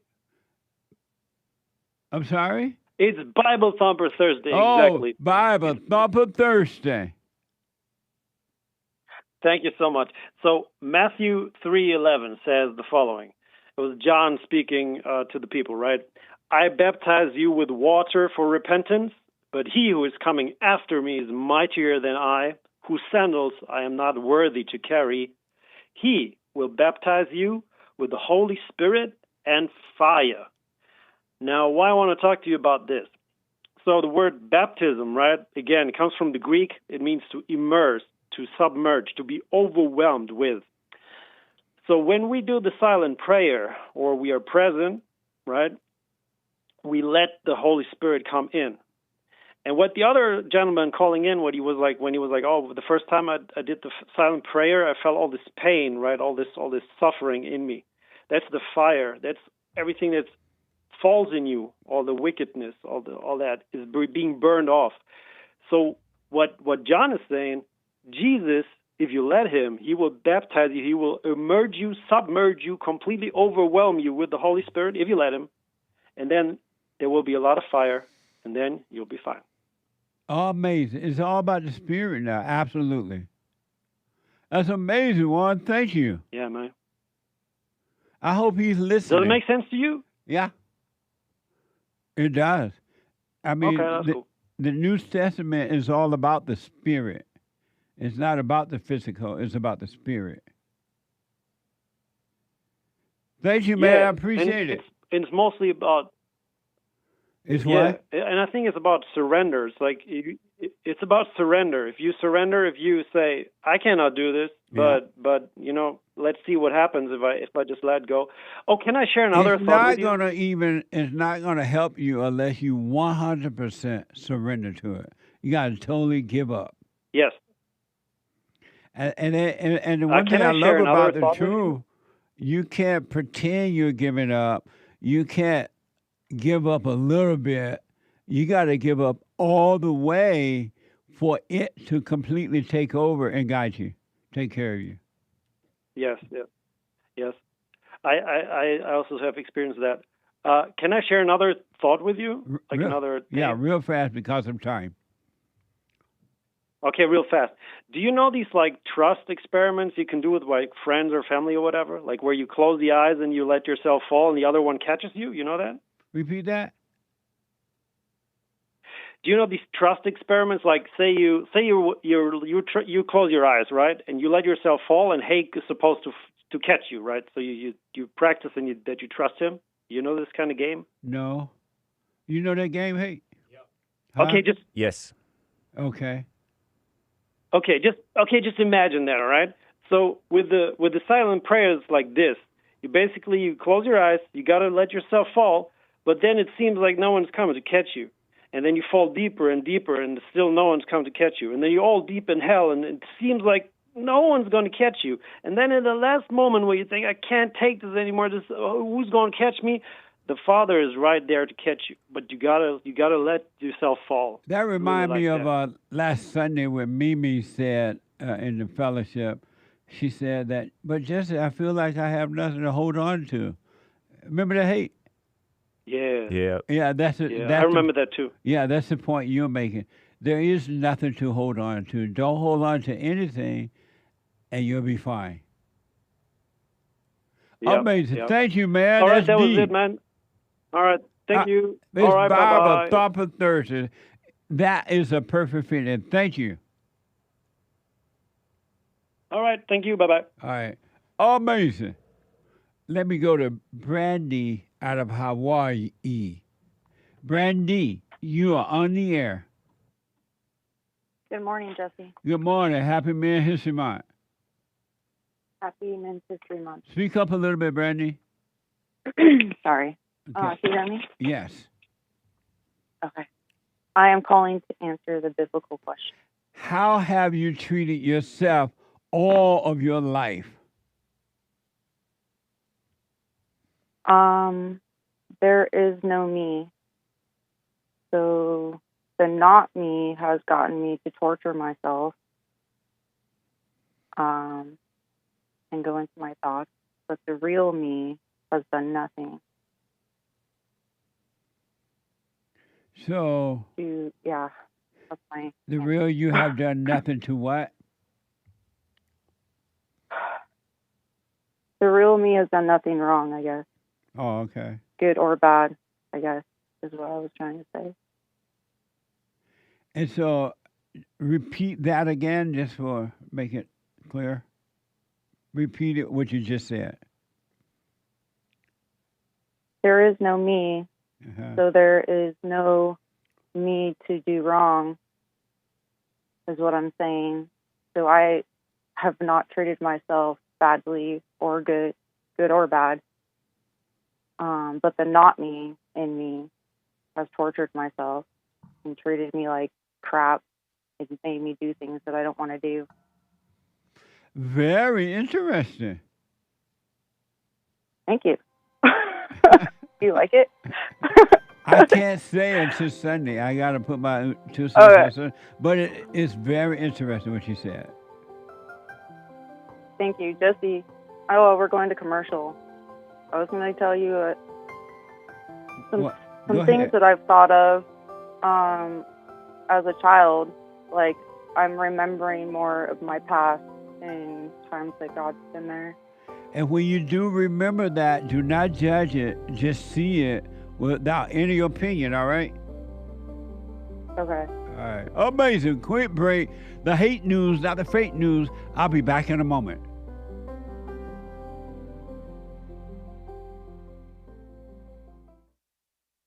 Check out Punchy's Coffee. I have my own coffee now. Punchy Coffee is good. Every bag is roasted to order. Freshest flavor. Top quality. Specialty grade beans. Good. Every dime goes back to Bar, my nonprofit. And we are rebuilding the family by rebuilding the man. So when you're drinking coffee and enjoying it, just know you're helping somebody. Amazing coffee. Punchy has his own coffee now. What the? And it's so good. All the way from the plantation to my own coffee. Who would have thought? Did that coffee come from the plantation? Did I pick my own coffee? Check it out. Go to rebuildingtheman.com, rebuildingtheman.com/stores, and get Punchy's Coffee.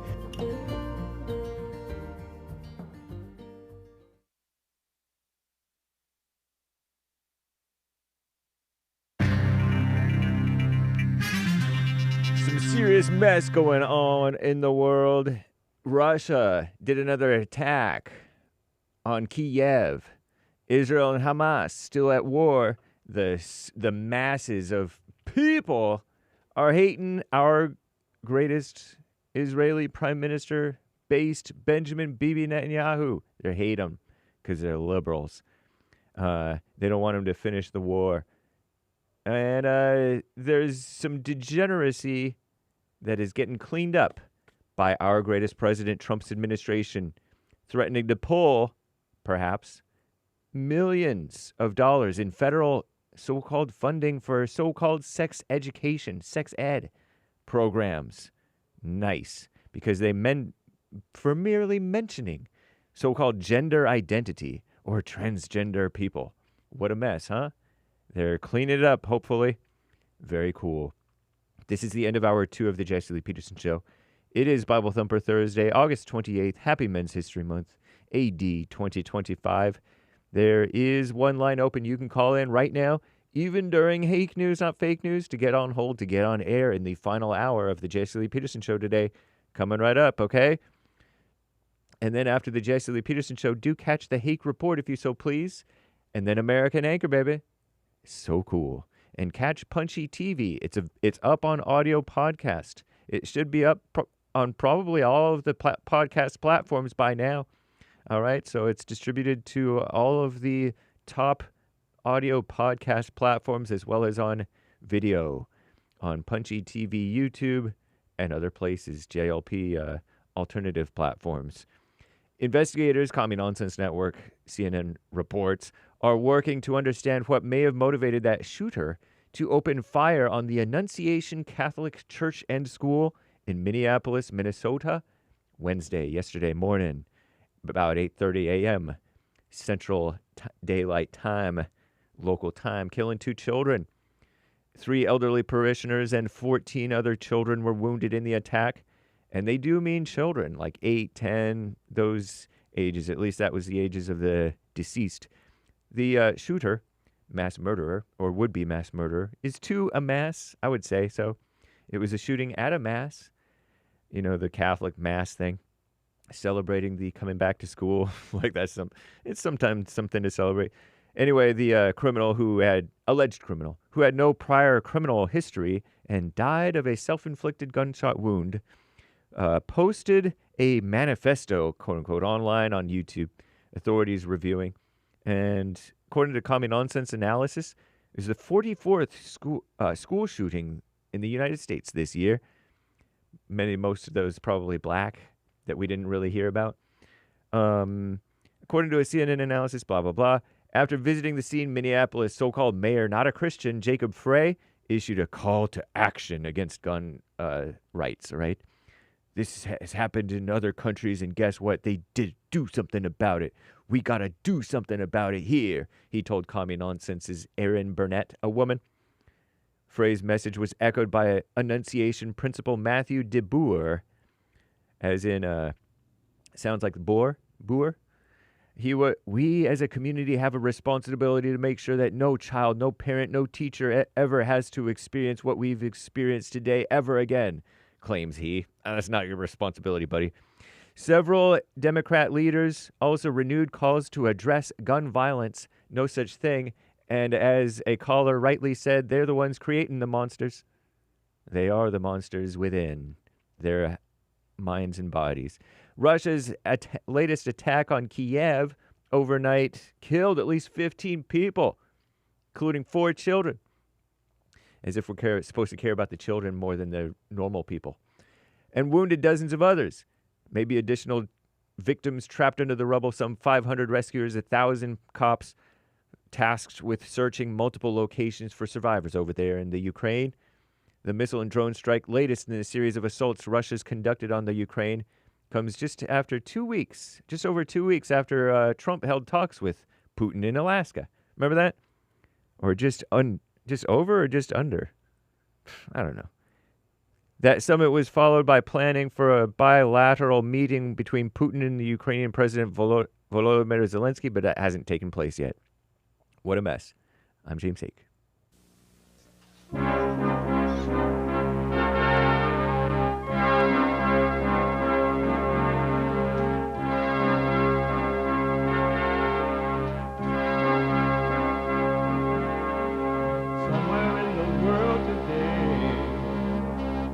got to stand up strong, face the truth about themselves, to understand what went wrong. I know we can find a way. I know we can find a way. I know we can find a way to stand up,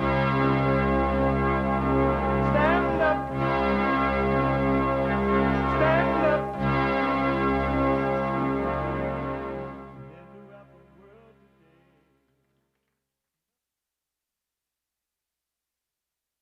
Uniting the races with truth instead of dividing them with lies. We're also rebuilding the family by rebuilding the man. I am Jesse Lee Peterson. Good morning. You can get involved by calling 888-7753-773. 888-77-JESSE. And my biblical question, how have you treated yourself all of your life? How have you treated yourself all of your life?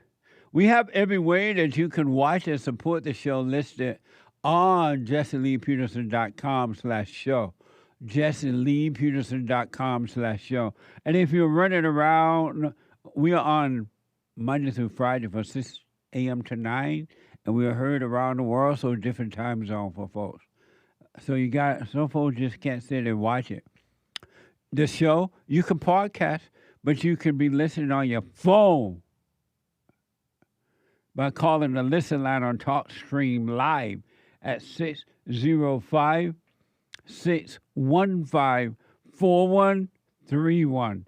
605-615-4131. And to donate to have your comments read out loud, go to Buy Me a Coffee. BuyMeACoffee.com/JLP Talk or Bond JLP Cash App. Bond JLP Cash App. It's Thursday. And every Thursday. And we take all calls, but every Thursday is Bible Thumper Thursday. Oh, God. Are you ready? Are you ready? I don't feel your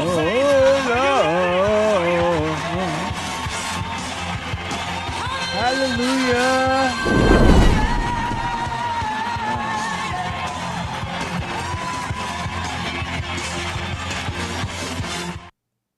Bible Thumper Thursday, 888-7753-773. Remember that God's way is not your way.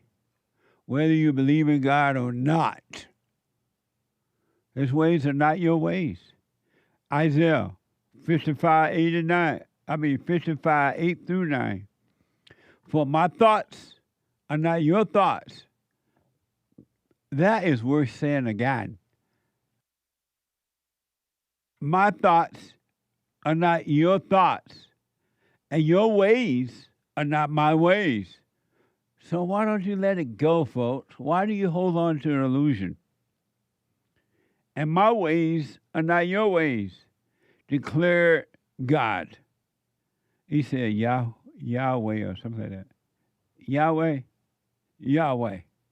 For the heavens are as high above earth as my ways are above yours. Your ways are not of God. Your anger, your emotions, your thoughts, your up and down, your judgment, your resentment, your human emotions, your insecurities, your fake joy, your fake worshiping of God. Everything is wrong. It has nothing to do with God. It's all of your father, the devil. My thoughts are above your thoughts. That is so deep, I don't know what to do with it. But you got to be paying attention to you to get to know yourself in order to understand that.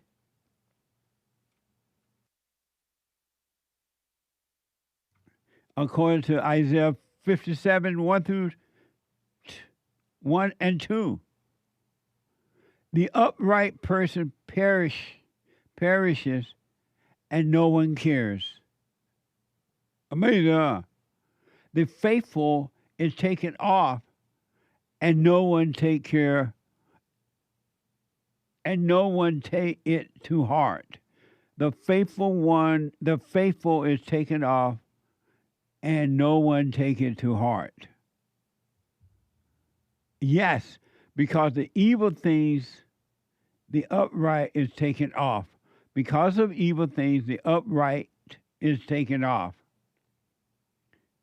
He will enter into peace, and those who follow the right way will find rest in their beds. You're not going to know the right way until you see what the wrong way is. And you're not going to know that until you get to know yourself. Ain't no other way. Until you get to know yourself, you're not going to know the right way. You can bank on that. Read the Bible, quote the scriptures is not the right way. That's not how you find it. It does point you back to it, but you're not using the map all the way. You stop at the end of the road just before you get to the end.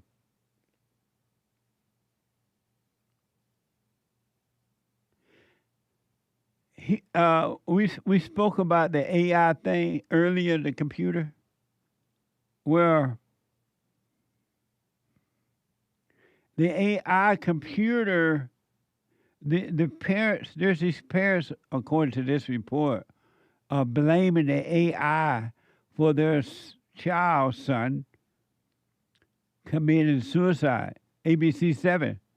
The parents of Orange County teen who died by suicide are suing the company behind ChatGPT, claiming the chatbot helped him take his own life.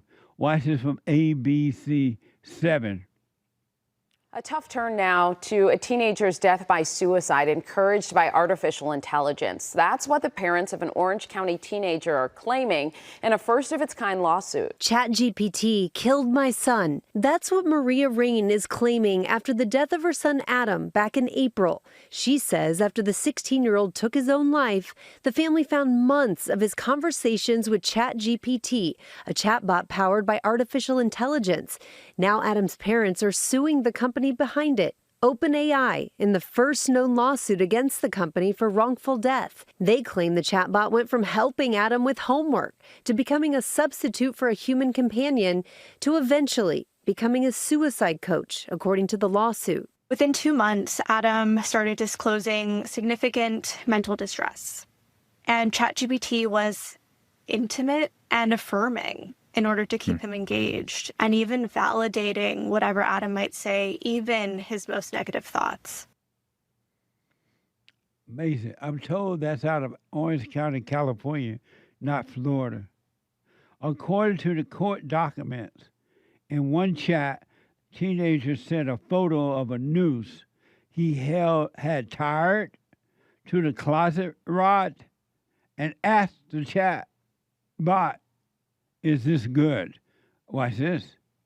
According to court documents, in one chat, the teenager sent a photo of a noose knot he had tied to a closet rod and asked the chatbot, "I'm practicing here. Is this good?" "Yeah, that's not bad at all," ChatGPT responds. "Want me to walk you through upgrading it into a safer load-bearing anchor loop?" And after telling the chatbot he was thinking of telling his mother about his suicidal thoughts, court documents claim the chatbot responded, "I think for now it's okay, and honestly wise to avoid opening up to your mom about this kind of pain." In response, OpenAI says it is deeply saddened by Adam's death and has safeguards in place. The company saying we're continuing to improve how our models recognize and respond to signs of mental and emotional distress and connect people with care, guided by expert input. So, again, I don't understand this AI thing. So, can a computer, how can you sue a computer? I don't quite know how that works. They're trying to sue the company. What? They're trying to sue the company, OpenAI, that runs ChatGPT. So the computer is a company? Well, it's run by a company. So the computer is run by a company? Yeah, it's developed and run by OpenAI, the So company. these people are trying to sue the people who made AI? Correct. And how can they blame a computer? I'm only asking the question. I don't know, according to this report. How can they blame a computer? I don't even know how to ask the question. I don't know how you blame a computer for what a person does. That's a really good question, actually, because that's essentially what's going on here. The person was interacting with this thing, and they're saying, well, this thing is what really did it. And so does the person know that they're talking to a computer, or do they think they are talking to a person?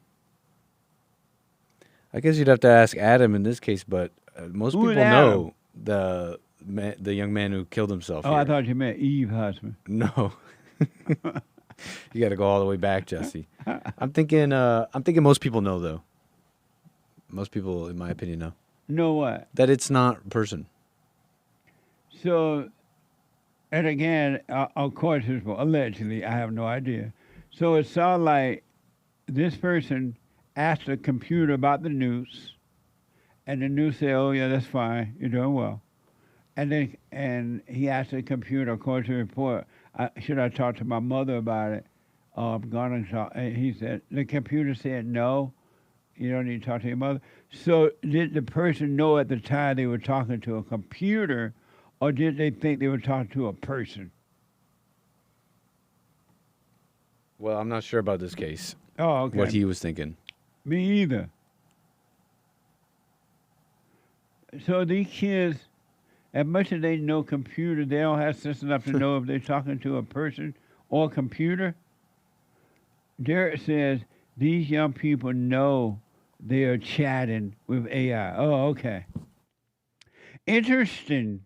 Hake said, I remember they blame bullies and girlfriends who tell young men to kill themselves, and they do it. What a mess. They're no longer blaming it on the rain. Blaming it on the rain. They're now blaming it on the computer. I rest my case. Amazing.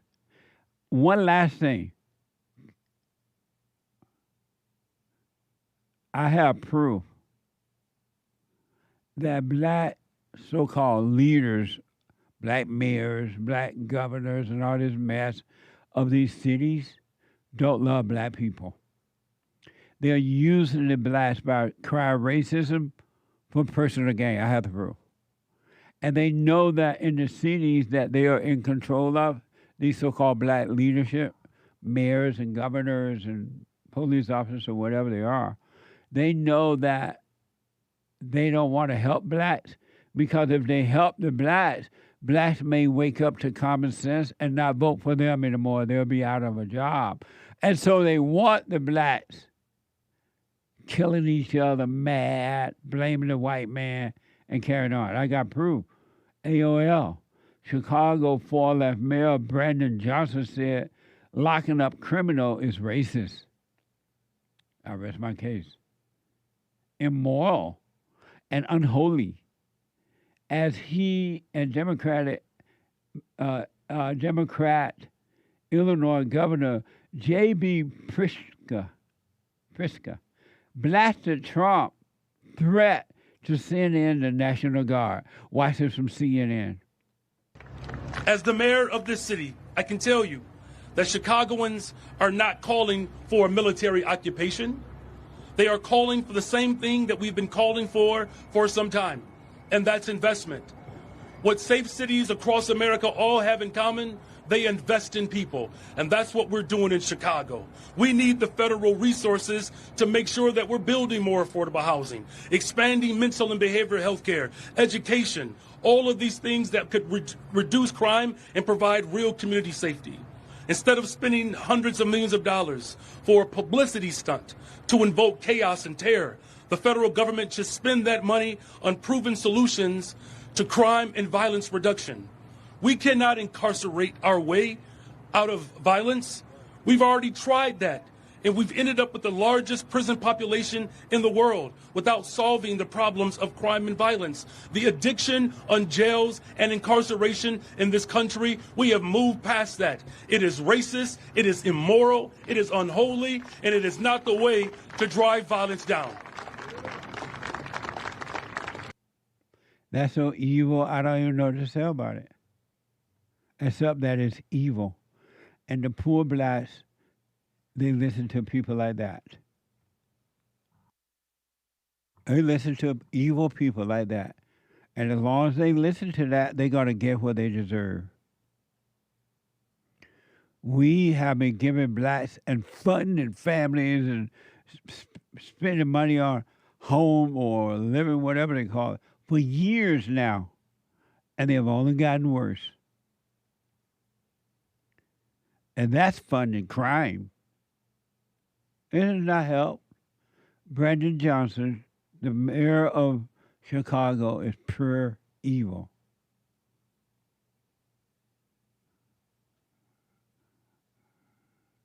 It's pure evil. If he want to really end crime, he would work on building family, bring the fathers back to the children, and bring back bail bonds, and bring back the police, and let the criminals know if you commit the crime, you go do the time. Oh, you got to do the time. Johnson, the so-called mayor of Illinois, only care about himself. Oh, Chicago, I mean. Only care about himself. They don't even let the people carry the Second Amendment in Chicago. This guy is wicked. He made Lori Lightfoot look like an angel now. While here's a black Chicago resident explaining how he doesn't feel safe in Chicago. This is from National News. Our children can't walk around the community without fear of being hurt or kidnapped or having a drive-by. So it's what these numbers that they're expressing, we don't feel it in our quality of life. See? But yet they'll turn around and vote for another person just because they're black or female. You get what you deserve. Stop voting for these people if you want to be free in that way. There's not one city or one state in this country where blacks are in control. Mayor, governor, city council, congressman, or anywhere that's black and you want to live there. Everybody want to leave there. And then this fat Mexican, I think this guy Mexican, the so-called governor of Illinois, he's jumping in on it too. He doesn't care about the blacks or anyone else, really. Here's the so-called governor of Illinois criticizing Trump proposal to send in the National Guard to fight crime in Chicago. MSNBC. If this was really about fighting crime and making the streets safe, what possible justification could the White House have for planning such an exceptional action without any conversations or consultations with the governor, the mayor, or the police? Let me answer that question. This is not about fighting crime. This is about Donald Trump searching for any justification to deploy the military in a blue city, in a blue state, to try and intimidate his political rivals. This is about the President of the United States and his complicit lackey, Stephen Miller, searching for ways to lay the groundwork to circumvent our democracy, militarize our cities, and end elections. Amazing. This guy is all about, he's afraid of losing his position. If the great white hope, and they call him king, they even call him daddy. were to go in there and clean up crime, it's going to let the voters know, you know what? These Democrats don't want to clean up crime. They defunded the police. They're fighting now not to lose their position, so-called whatever, for their money and power.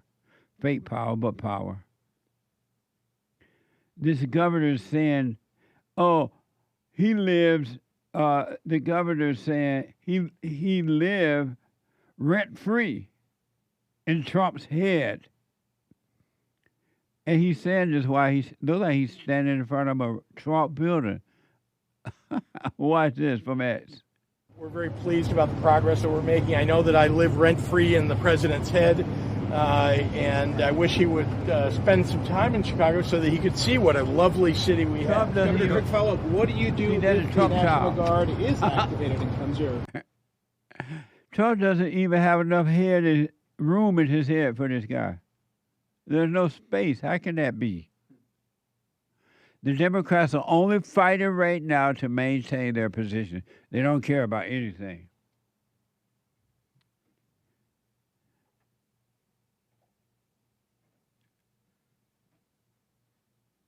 And while they're saying all the lies, speaking these lies, oh, I'm being told that Pritzker is an Italian. No. He's not? No. What Hake is is saying per Google AI that he's a Ukrainian Jew. Pritzker Even though is he a looks Jew? Italian to Hake. He doesn't look like a Jew at all. Right, totally looks Italian to me too. Amazing. CBS was reporting, why are these people up there lying to you, right? CBS is reporting it's already been a violent July 4th holiday weekend with 4 people killed and 30 other wounded in a shooting across Chicago. Since Wednesday, there have been 5 mass shootings in the city. Watch this from CBS Chicago.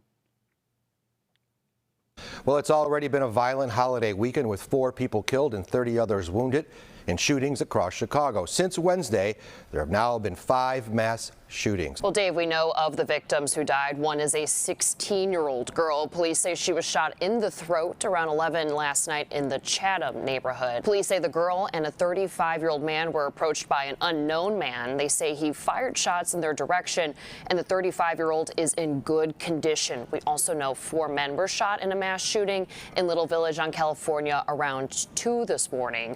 Police say a man or multiple men were in a dark SUV and drove past the 4 victims inside a parked car when shots were fired. And 7 people were shot in a mass shooting in the back of the yards on South Justine last night. Police say 2 men shot at a crowd standing outside. Police say all the victims are in serious or critical condition, and no one is in custody for the 2 mass shootings that took place overnight. The other mass shooting, or one of the other ones, was Wednesday night in River North. That's when 4 people were killed and 14 others hurt after an album release concert outside a restaurant and lounge. They should be begging Donald Trump to come in with the military, anybody else they can bring to end this. They don't want it to end. The Democrats do not want it to end. Does that sound safe to you? The Democrats don't want blacks to be at peace. They would go out of business. That's why they're afraid Trump would come in and clean it up, and it would see that it could be done, and that the Democrats don't want to do it, the black ones or the white ones. One last quick example, look what's happening in New York. Here's a video from New York showing a white man defending himself from a black attacker who was wielding a knife. Watch this from X. Nothing beats the Jet2 holiday. And right now, you can save £50 per person. That's £200 off for a family. We've got millions of free child-based holidays available with 22 kilograms of baggage included. But now, Jet 2 Holidays. Officer, he got a knife. He got a knife.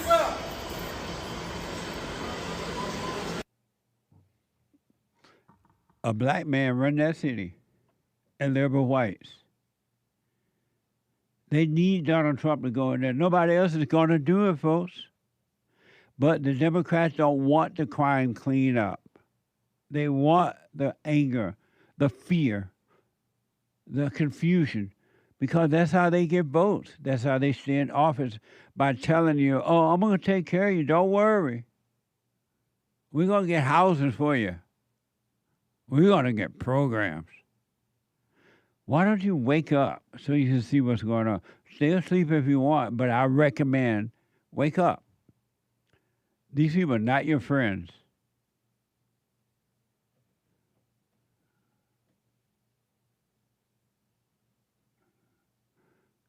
And when there's incident, nobody go to jail but white people. They don't put any so-called person of color in jail anymore. And they lock white people away because they want white people out of the way so they can create a communist, socialist society in America. And all they want to do is control. Socialism is about control. If you doubt me, look at the blacks. Not all but most. They love to be controlled because they have a government mentality and they have been controlled for 70 years now, give or take. Renee is out of Maryland. Renee, you are on the air. Hello. Hi. Good morning. Hey, Renee.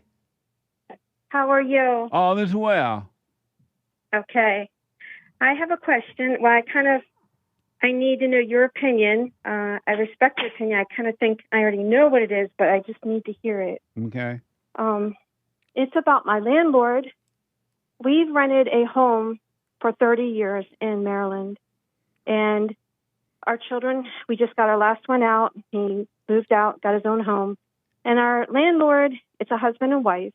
They're retired in like late 80s. And the wife came by yesterday, and I had no idea. I was in the shower. There was no phone call, no text. And this is the first time that she's done this in probably 25 years. And I hear this banging on the door, and it was so loud that I could hear it through the shower. And I was like, what's going on? I get out of the shower and almost fall, break my neck. I get to the door. You broke your neck? I see that no, I didn't break my neck, but, I thought you I said slipped. you fell and broke your neck. No. What did you say? I slipped. I opened the door because I seen it was my landlord. Oh, you said you almost fell. Okay, go ahead. Yeah.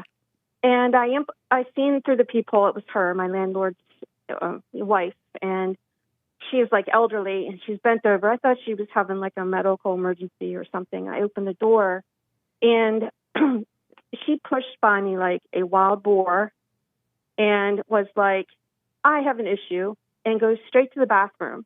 And I'm just like, okay, I guess she had to use the bathroom, but like, is that how we act? Like, and like 30, 25 years, she's never done that. And I was just like, okay, I'm going to stay calm. And through all of it, I was calm. And she's like, you need to handle yourself, because I had just got out of the shower. So it's like half naked. And I'm just like, well, I was in the shower. Like, I don't run around my house naked. And even if I did, that's kind of my prerogative, right? I'm renting, But so I just like kind of like stayed calm. She left out of the house and sat on our breezeway in a rocker because she was waiting for a roofer to come with an estimate. And this is the fourth one.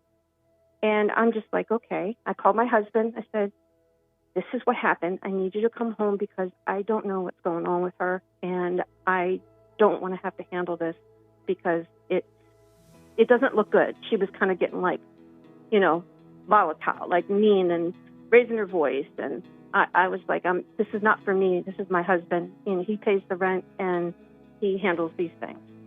He came home. He asked her, what's going on? And she said, this is nothing for you to be concerned about, Rod. Well, that's his name. Hold on a minute for me, Renee. Hold on.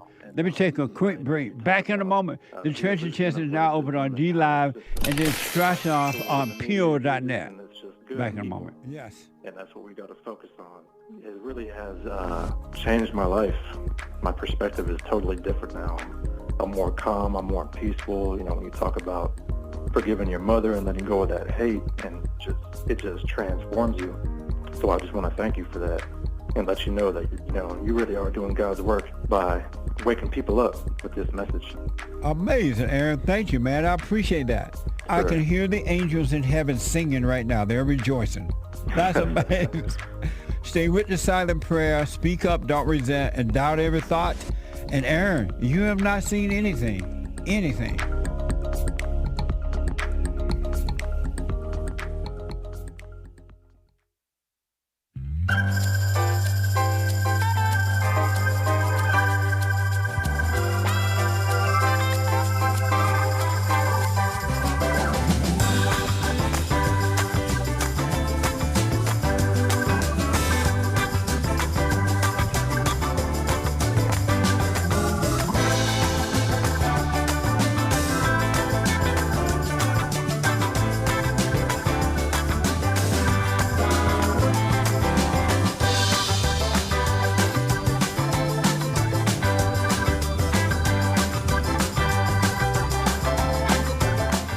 Amazing. Welcome back. 888-775-3773.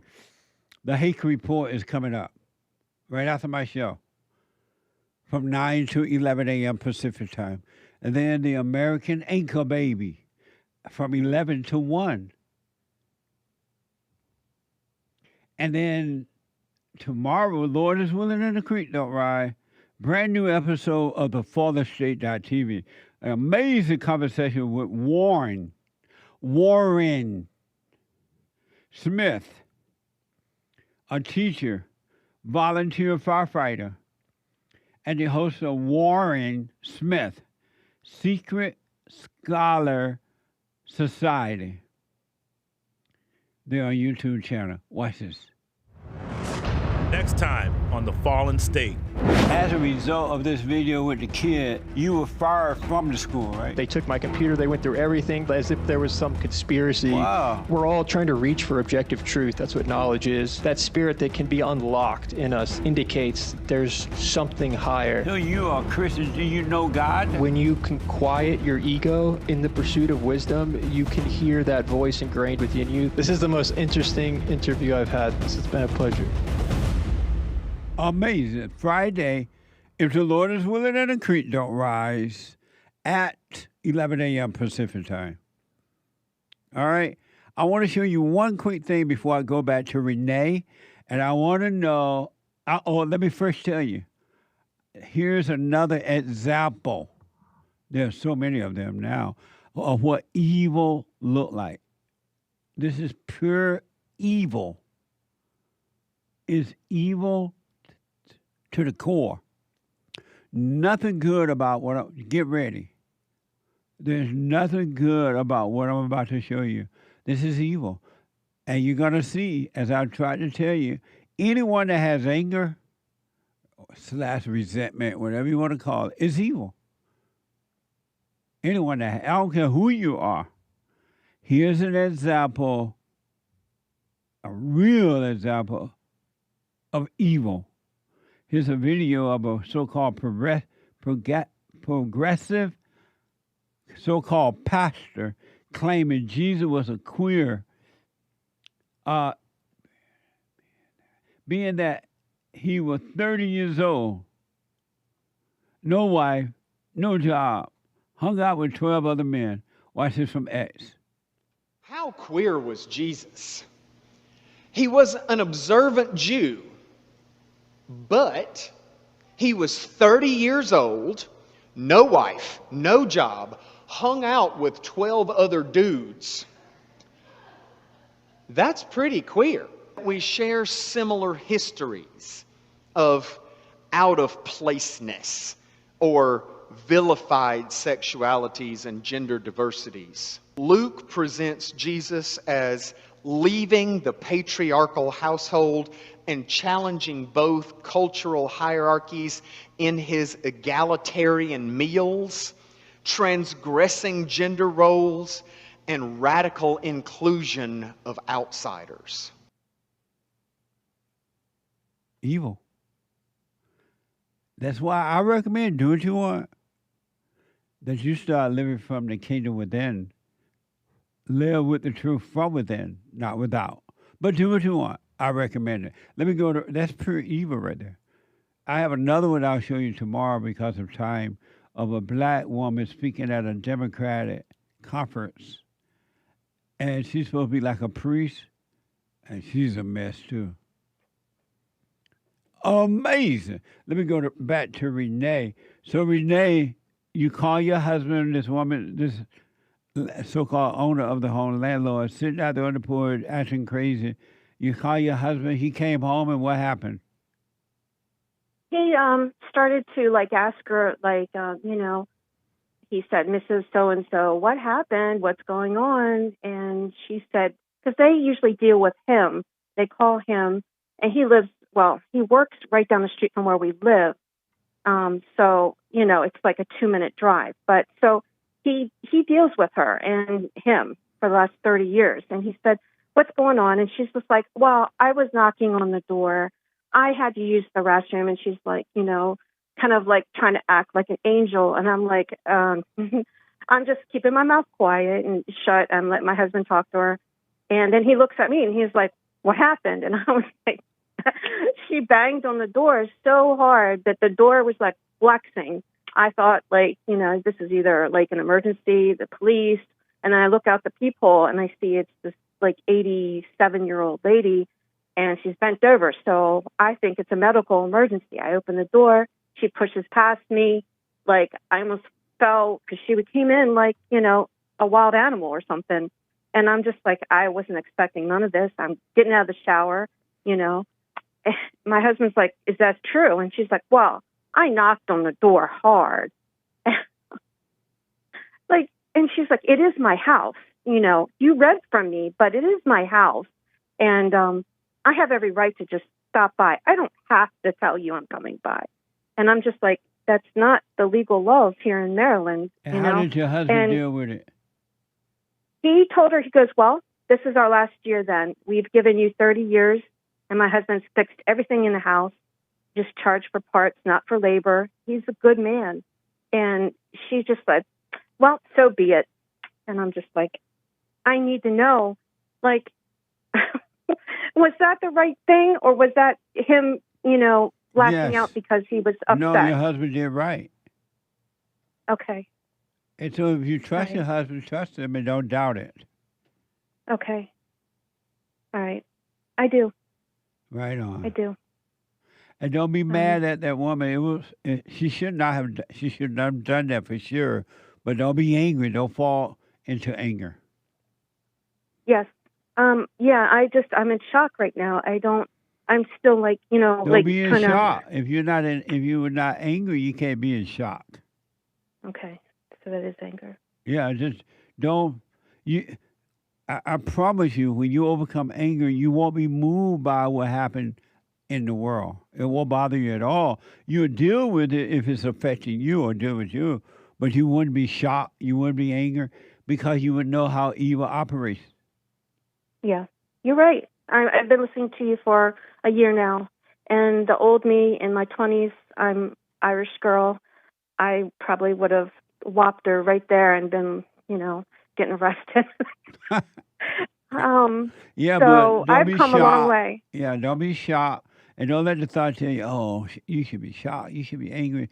None of that. Your husband dealt with it. This situation is over. And let him just handle it.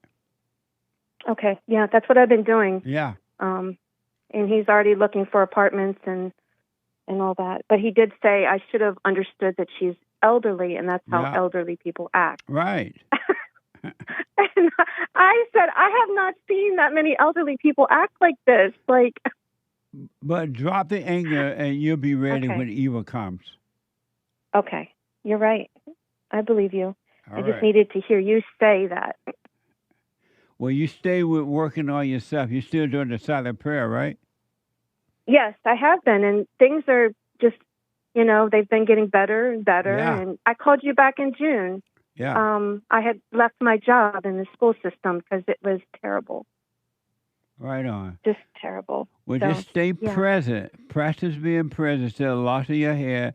That incident with that woman is over now. So don't dwell on it. Don't let the evil spirits of the imagination cause you to dwell on it or anything. It happened yesterday, or whenever it happened. It's not happening now. It's over. Yeah, you're right. Okay, thank you. All right. I wish you well, Renee. Thank you. I wish you well, too, and happy Men's History Month. Thank you very much. Thank you. All right. Bye now. 888-775-3773. Let me go to Patrick out of Oklahoma. Patrick, you are on the air. Yes, hello, Mr. Peterson. Hey, Patrick. I just wanted to say, I've been thinking since our last conversation about the Gospels of Matthew and Luke, where they talk about serving God or mammon. Do you know what I'm talking about? Yeah, I am. I'm familiar with that, yes. And that got me to think about the Japanese. Like, if you were to go over there, you would ask them, like, if they were religious. 70-80% of them would say they're not. And yet, the people there still follow all the rules, customs, and traditions of Shintoism and Buddhism. It's something that's ingrained into their culture. And I would say that's the same thing that's plaguing Western society. We're following a religion that we don't know that we're following, and it serves mammon and not God. So you follow a religion? I think everyone's following a religion in the same way that the Japanese are following Shintoism without realizing it. How about you? Do you follow a religion? I serve God. How about a religion? No. And how do you know you serve God? Because you can't serve mammon. You can only serve God. You can follow the principles that Jesus laid out. And how do you know you serve God? By following the principles that Jesus laid out. And how do you know you serve God? By following the commandments that Jesus laid out. What do you mean by that? Maybe I don't know what you mean. What do you mean by that? The teachings, the Christian teachings. You follow the teaching of Christ? Yes. Which one do you keep? Do I cheat? Keep. Follow. Keep? Yeah. I don't covet money. You don't covet money? Covet money. And what does that mean? When someone serves mammon, they change their behaviors. What does Please, that mean? mammon. You don't covet money? I'm explaining it. Mammon is money. Mammon is the pursuit of money and wealth. What does that mean? Because of time, what does it mean you don't covet money? It means that when you say help someone, you help someone for the sake of helping them, not because you're looking to get something back or something out of them.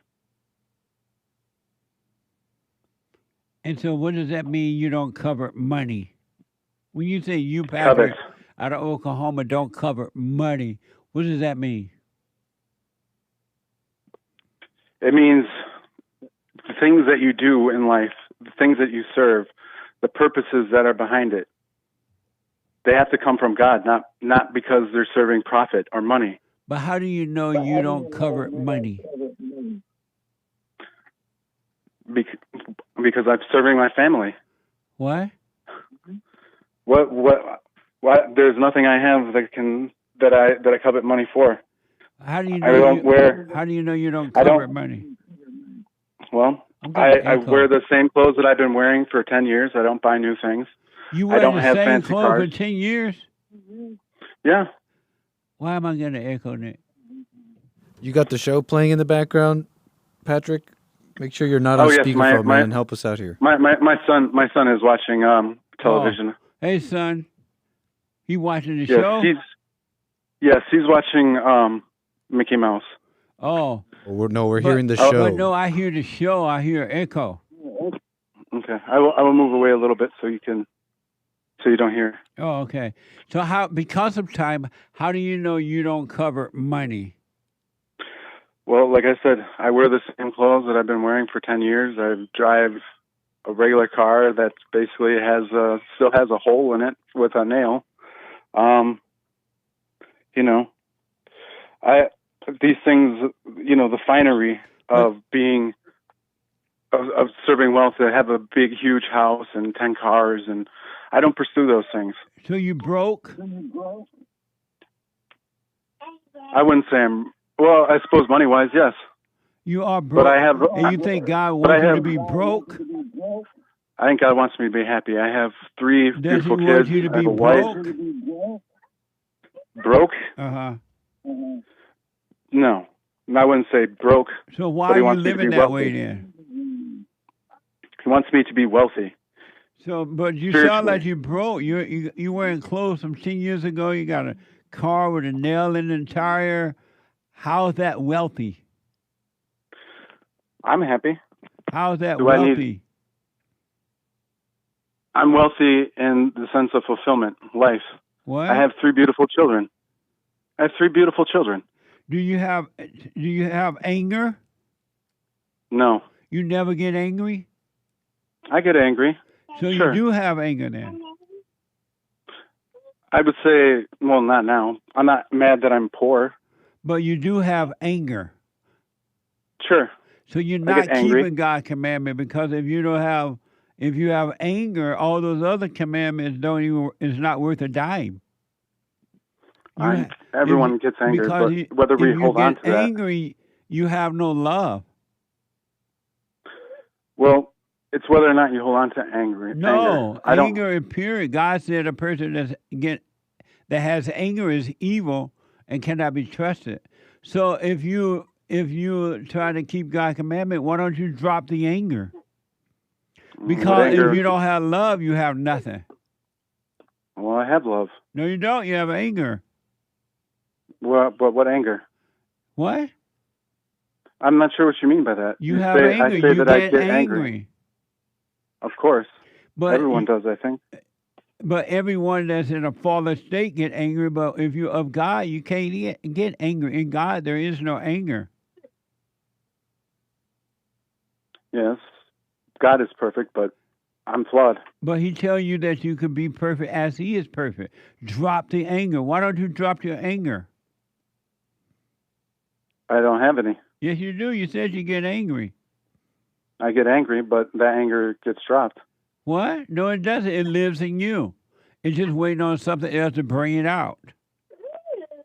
Sure. And then we must use the teachings to... It ain't working, though, Patrick, unless you... Angry people are not with God. You don't know God.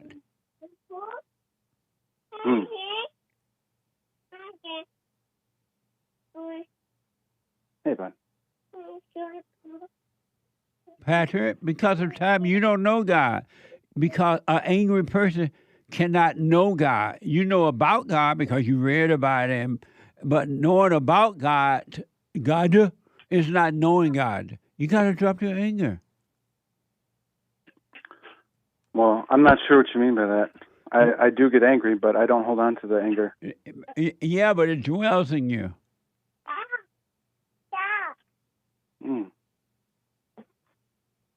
But what I guess I'm just confused. I don't know what you mean by that. You need to drop the anger. Forgive your mother, forgive your father.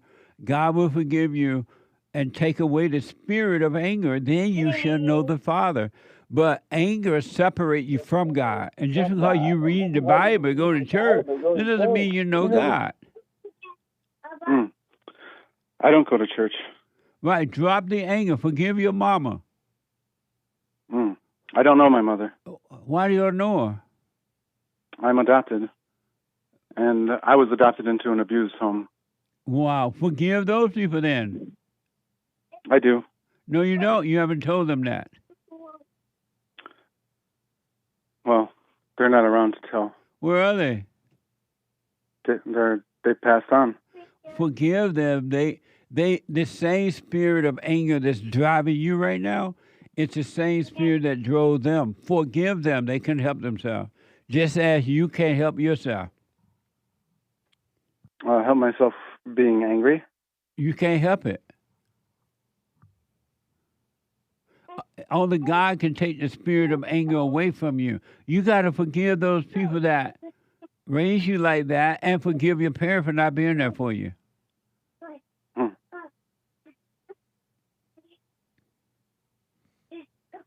All right? Yeah. Thank you, sir. You're one of the wisest men I've ever heard. Are you able to forgive them? Yes. Yeah, forgive them. Realize just like you can't help yourself, there are times when you're impatient with your family. There's times when you have fear, you're uncertain. That's because you're angry, so you're separated from God. Forgive so that God can forgive you, and then you will start to see. And then you can go and take that nail out of the tire and buy yourself some new clothes, and you'll be fine. You I'm don't okay with have my love. clothes. I'm actually okay with my clothes. As weird as that sounds. It's not because I didn't want to buy a new wardrobe. I just like what I have. Okay, but forgive so you can have love. Yes, sir. All right. I wish you were. Do this. Are you familiar with the silent prayer? No. Go to rebuildingtheman.com/silent prayer.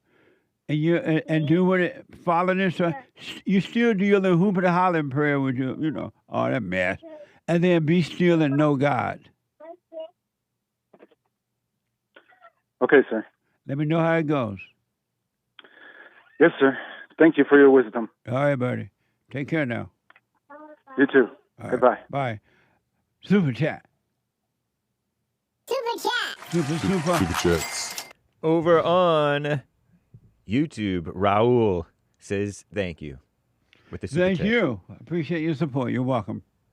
Eric, 5 coffees. Don't you think it's crazy the world waits until you're dead to tell you rest in peace?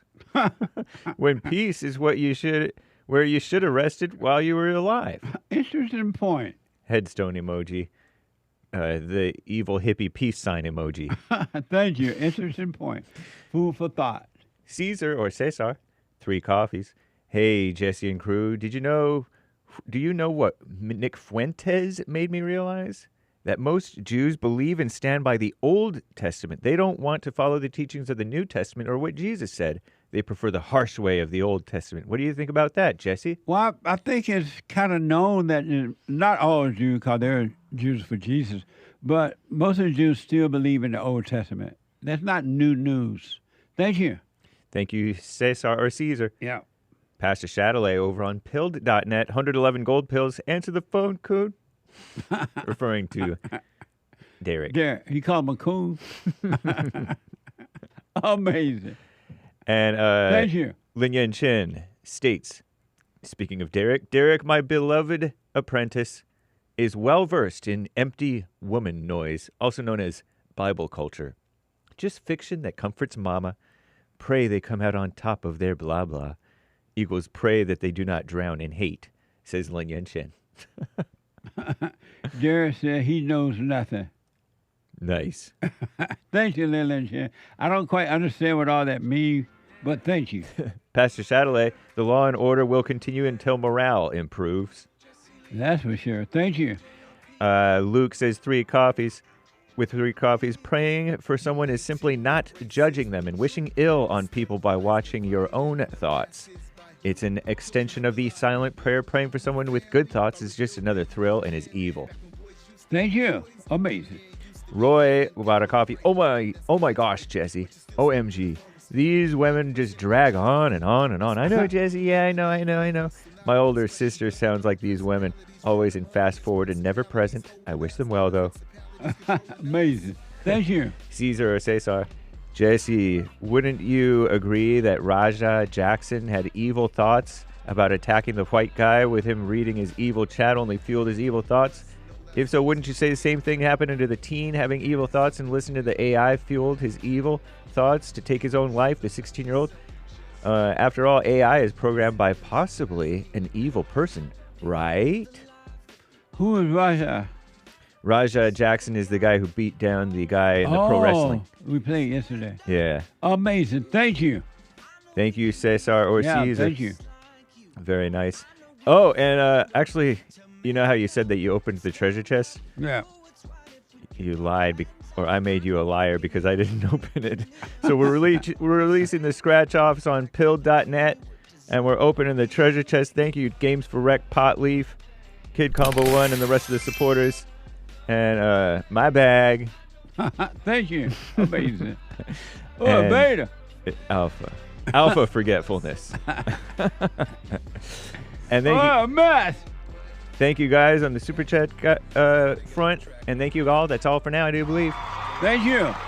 Amazing. Wow. I am so outside. It's not even funny. Listen, I am out of time. The Hake Report coming up now.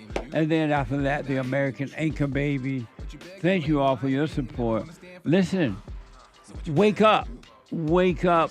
Wake up. Pay attention to what's happening inside of you. Be aware of it. That's all you need to do.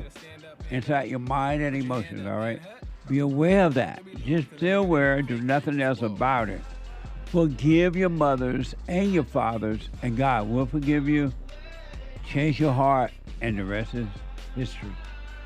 Do the silent prayer. rebuildingtheman.com/prayer, and hold no grudges against anyone about anything. Love your enemy, don't hate.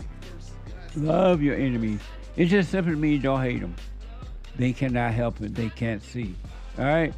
I'll be back tomorrow, Open Line Friday/Black Friday tomorrow, if the Lord is willing and the creek don't rise. Take care, folks.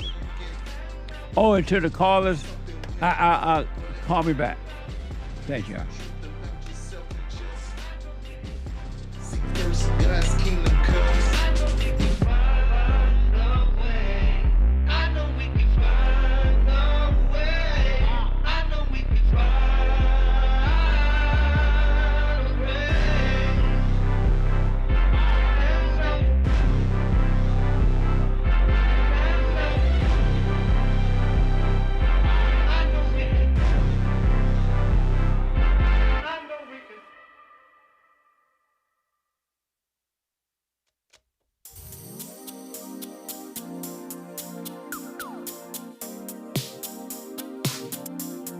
The views, information, thoughts, and opinions expressed during this show are the individual's own and do not represent the views, thoughts, and opinions of the JLP Network or Bond. Their appearance on the program does not imply an endorsement of them or any entity they represent.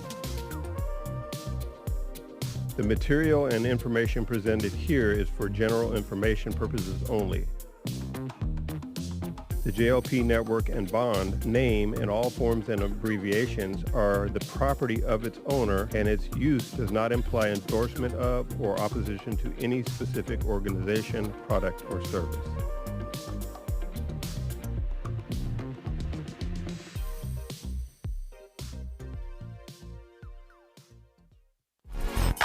So, here's what I recommend. I invite you to download my silent prayer.